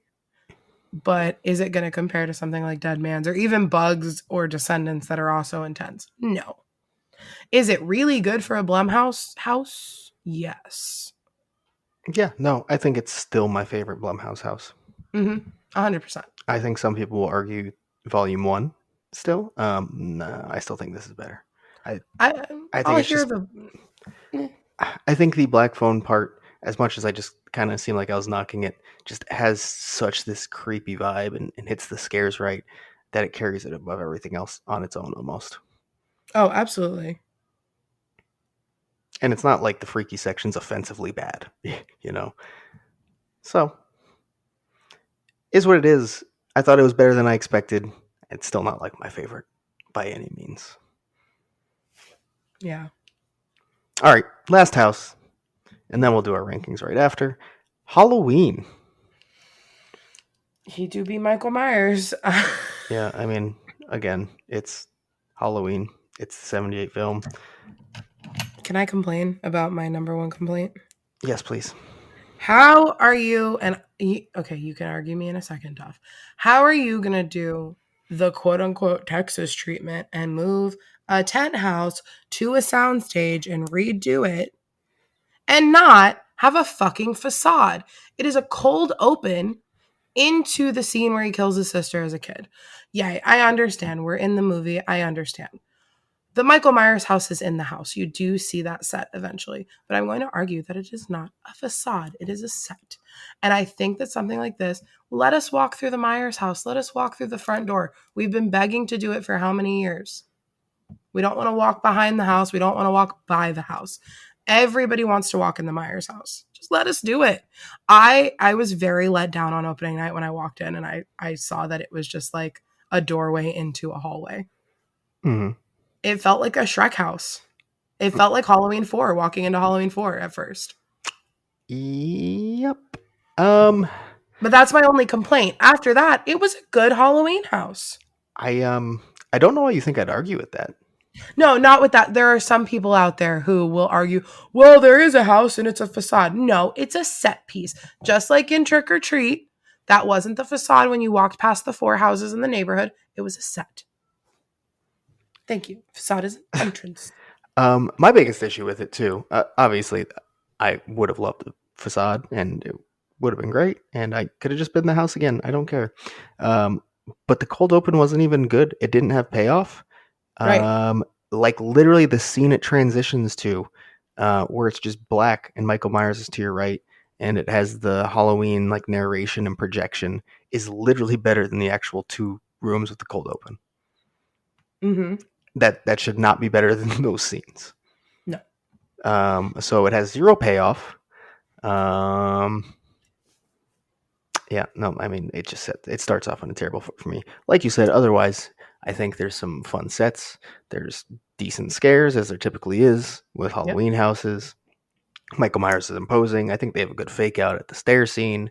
Oh, The yeah. closet scene is fun, but then we're talking about how, some of the same shit we saw in 24's house, which I get why Yep. you do it. Considered one of the greatest IP houses ever. Obviously, some things are successful. Why not bring them back as a callback at the very least? Right. But you just gave me a not as good version of that house. So boring at that point for me. I'm sorry. Like, that's just kind of what it is. It's not a bad house at all. It's not like the sets are ugly. It's not like they completely flopped. It's just, it's not that fun because I hate saying it that way, but it's not because I've seen it. It's just compared to 8 or 9 other houses. I mean, we'll say 8.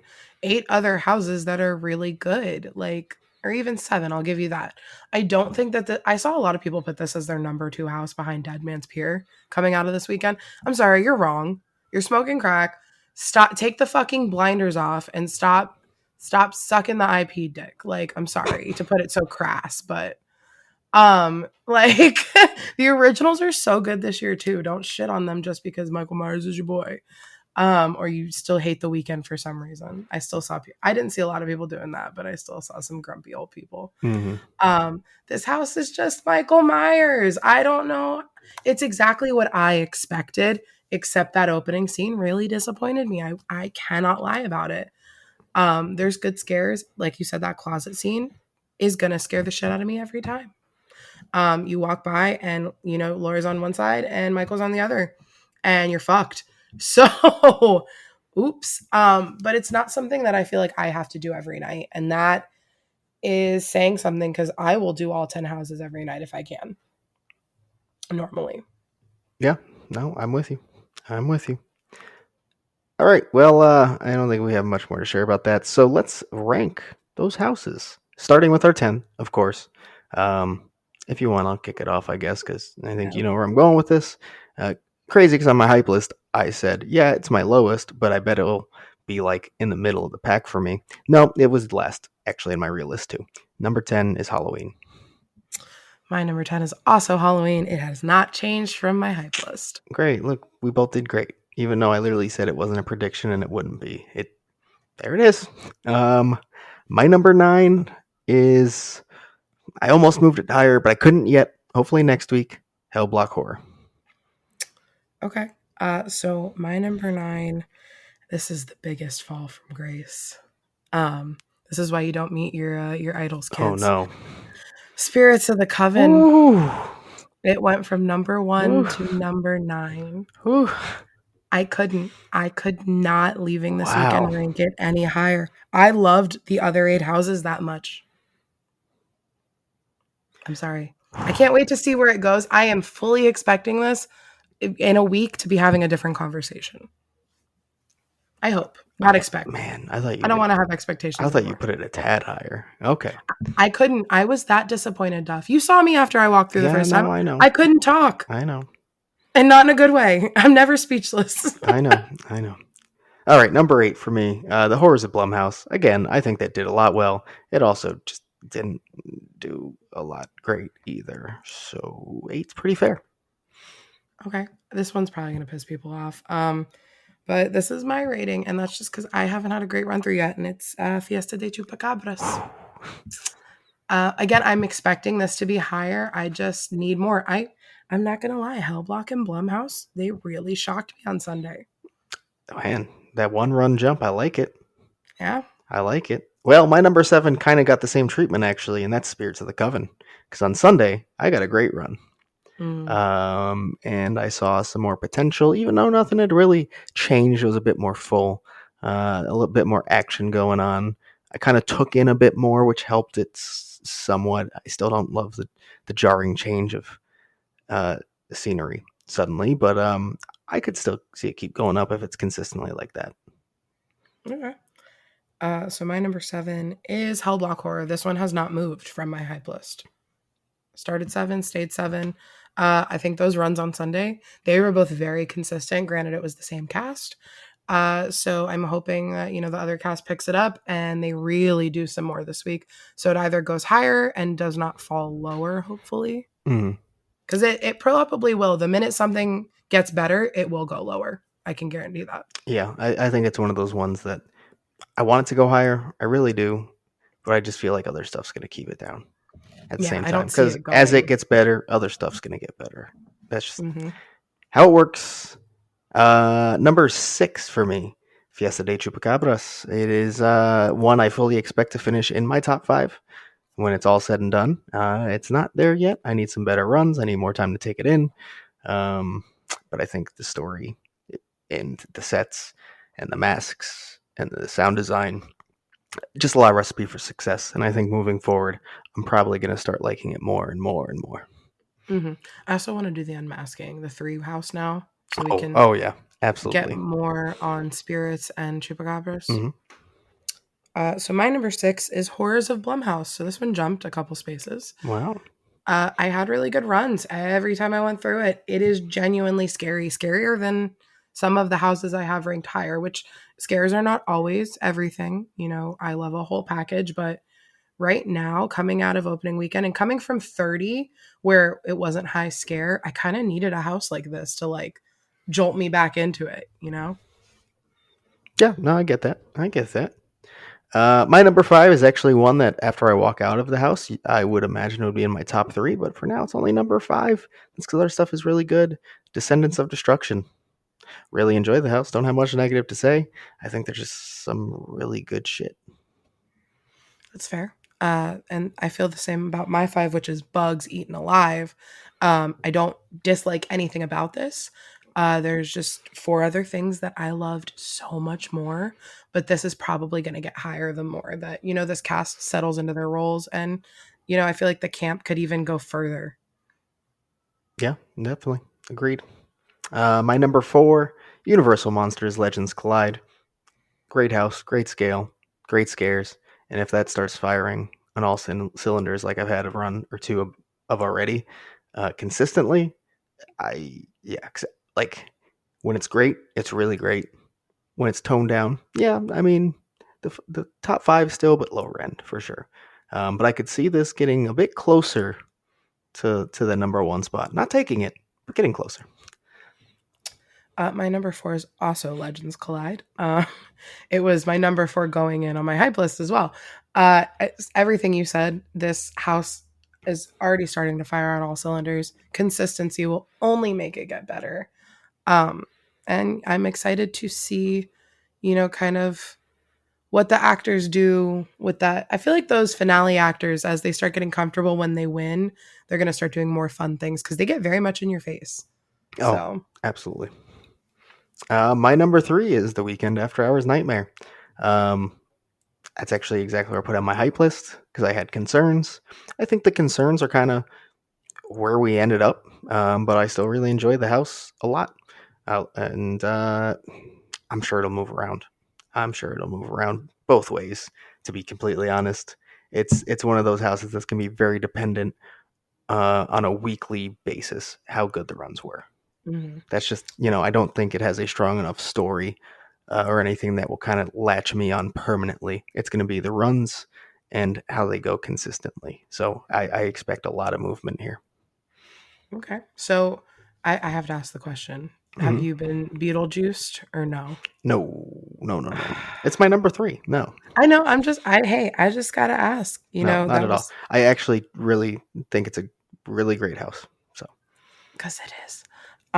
It really is, and that I don't have a weekend bias like you do. So I'm gonna say it's a really good this is house. true. That's true. And it can only it can go down from here, but also the more I'm like watching the vlogs from opening night, because I was in like a kind of a blur, there is more of a story than they kind of gave us, where like we're going into this party that he's throwing and stuff like that, Mm, that those layers are starting to make more sense to me too, and that the story is getting deeper, which is nice. mm. But so my number three is Descendants of Destruction. So it fell one spot. Not bad. I don't think that's bad at all, considering, I kind of had a shock there with one of the houses I'll get to in a second. Not surprising. Number two for me. Ooh, Bugs Eaten Alive. Whoa. It is so much fun. I think there's such fun sets, such fun effects. The story's great, and it's very just up my alley in general. So, I mean, yeah, I think it's going to stay high the entire event for sure. That's fair. My number two is I already ate my words, but I'll continue to eat them.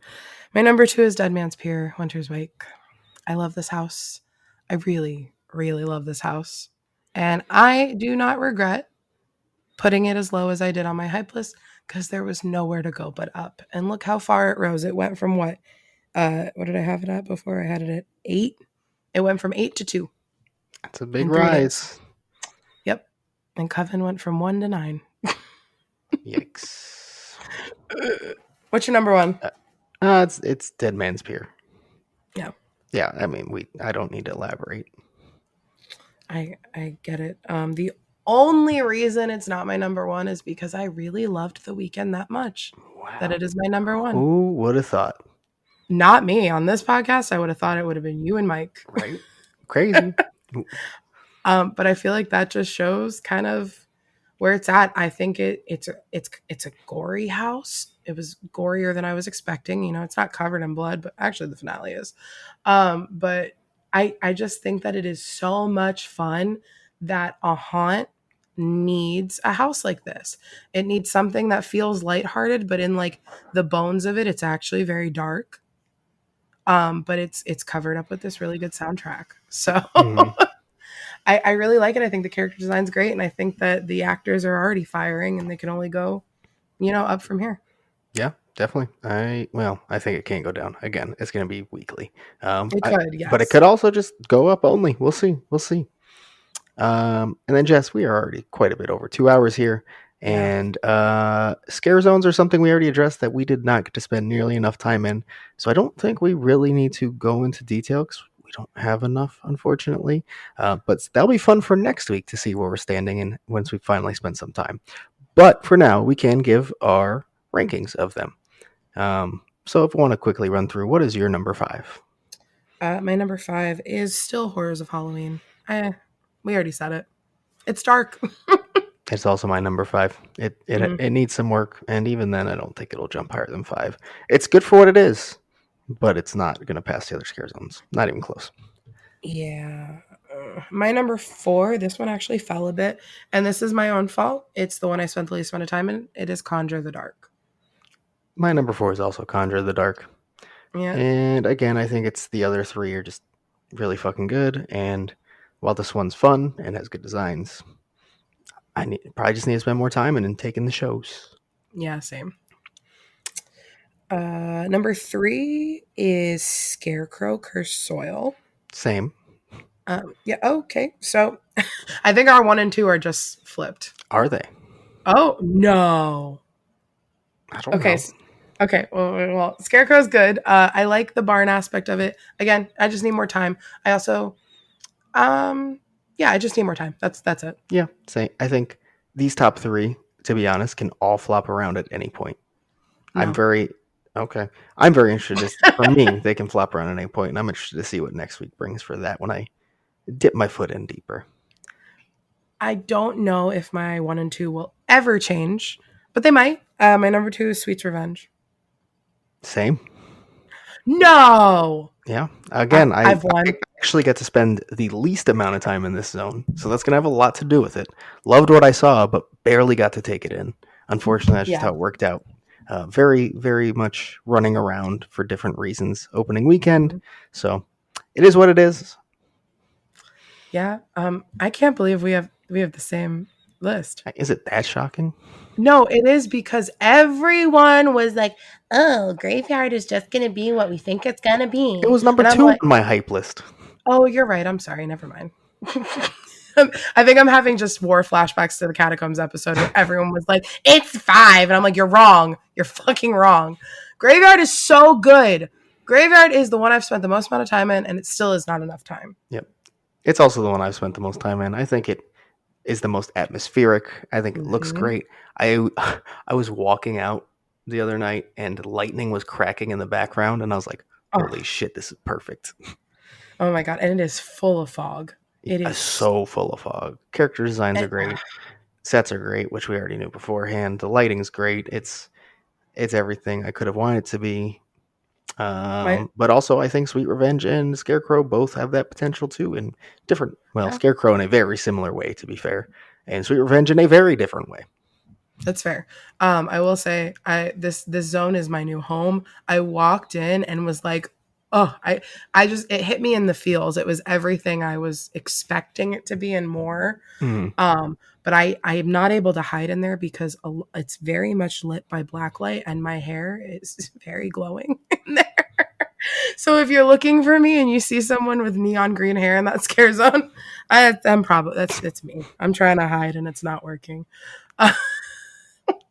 I do got to say though, I would not be shocked if this exact 5 ends up as my final 5. I would not be surprised. Oh, same. And backpack ghosts. Backpack Ghosts. Those backpack ghosts, man, they're so. And the wings on Death and Sleep. Did you see them actually working? I did. Yes. Oh, Yes. they open and close, people. God. So what is it? Sleep has a scythe and Death has a sword? Nope. Death has a scythe. Okay. Sleep has a sword. Got it. That's how you tell them apart. There you go. Yeah, they're one's on one side, one's on the other. Now you Yeah. just have to remember why couldn't it be like I guess they're both S's, so it doesn't really work. Sleep and Death. Oh, yeah. Well, yeah. Well, No, Death always I'm has saying a scythe. sword and scythe are both S's, so you can't really Yeah. hmm. I'll remember it eventually.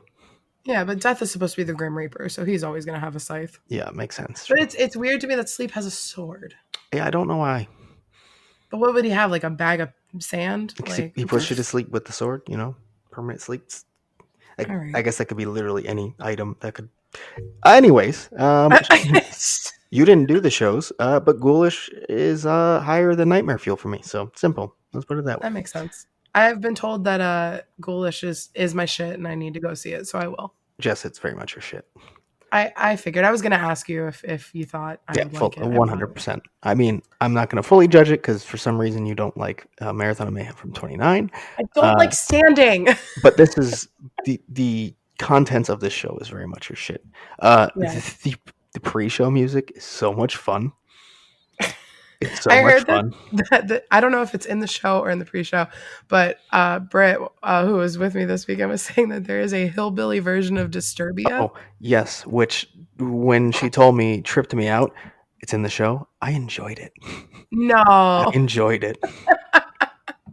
Okay. Shh! Don't All tell right. anyone. Tomorrow I will go watch Ghoulish. You better. I if I I want if to. I I want a trip report. okay, I'll send you like a voice message or something. You could have texted it, but okay, cool. That works too. That's so much. Or I'll just send you in all caps Whatever. Ghoulish. Yes, I'll understand. There you go. Um, yeah, that's HHN 31. Non spoiler to spoiler.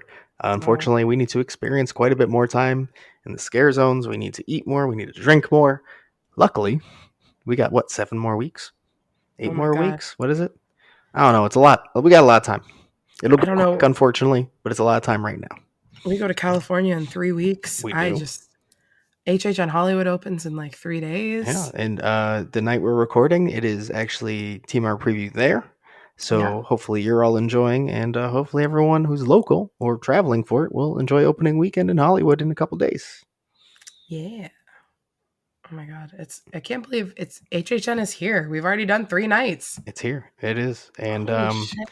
hopefully, I know my body will not hurt as much next week because opening weekend is always the most painful because I always push Mhm. myself way too hard, and I do Oh not yeah. do that past opening weekend. No, no, no. And Hollow Scream opens this weekend too, Busch It Gardens does. and SeaWorld. It does. I might So we might pop in to the Orlando version this weekend. We'll see. yeah, I But think we could. I don't see why not. Yeah, go try I couldn't even think of the name. A candy corn old fashioned. There we go. Never mind. I'm not going. Oh, I'm gonna come pick you up and you have to go. Is that how it works? I don't know. We'll figure it out. All right, cool. Sounds good. Well, in the meantime, if you want to follow us on social media, that's Twitter and Instagram at HHN365 and at our TikTok at HHN365pod. Also, go check out our merchandise at HHN365.bigcartel.com. We got a Pumpkin Lord shirt. He doesn't fart like he does in the zone, but he's on the shirt still. And then if you want to tell us what you thought about the event, we'll play it right here on the show. We'll discuss it. That's 407 906 4134. And until next week, we get to discuss week 2 of the event. We get to discuss Hellscream Orlando probably. And no, that's about it. We'll discuss other stuff later on. We'll see you in the streets.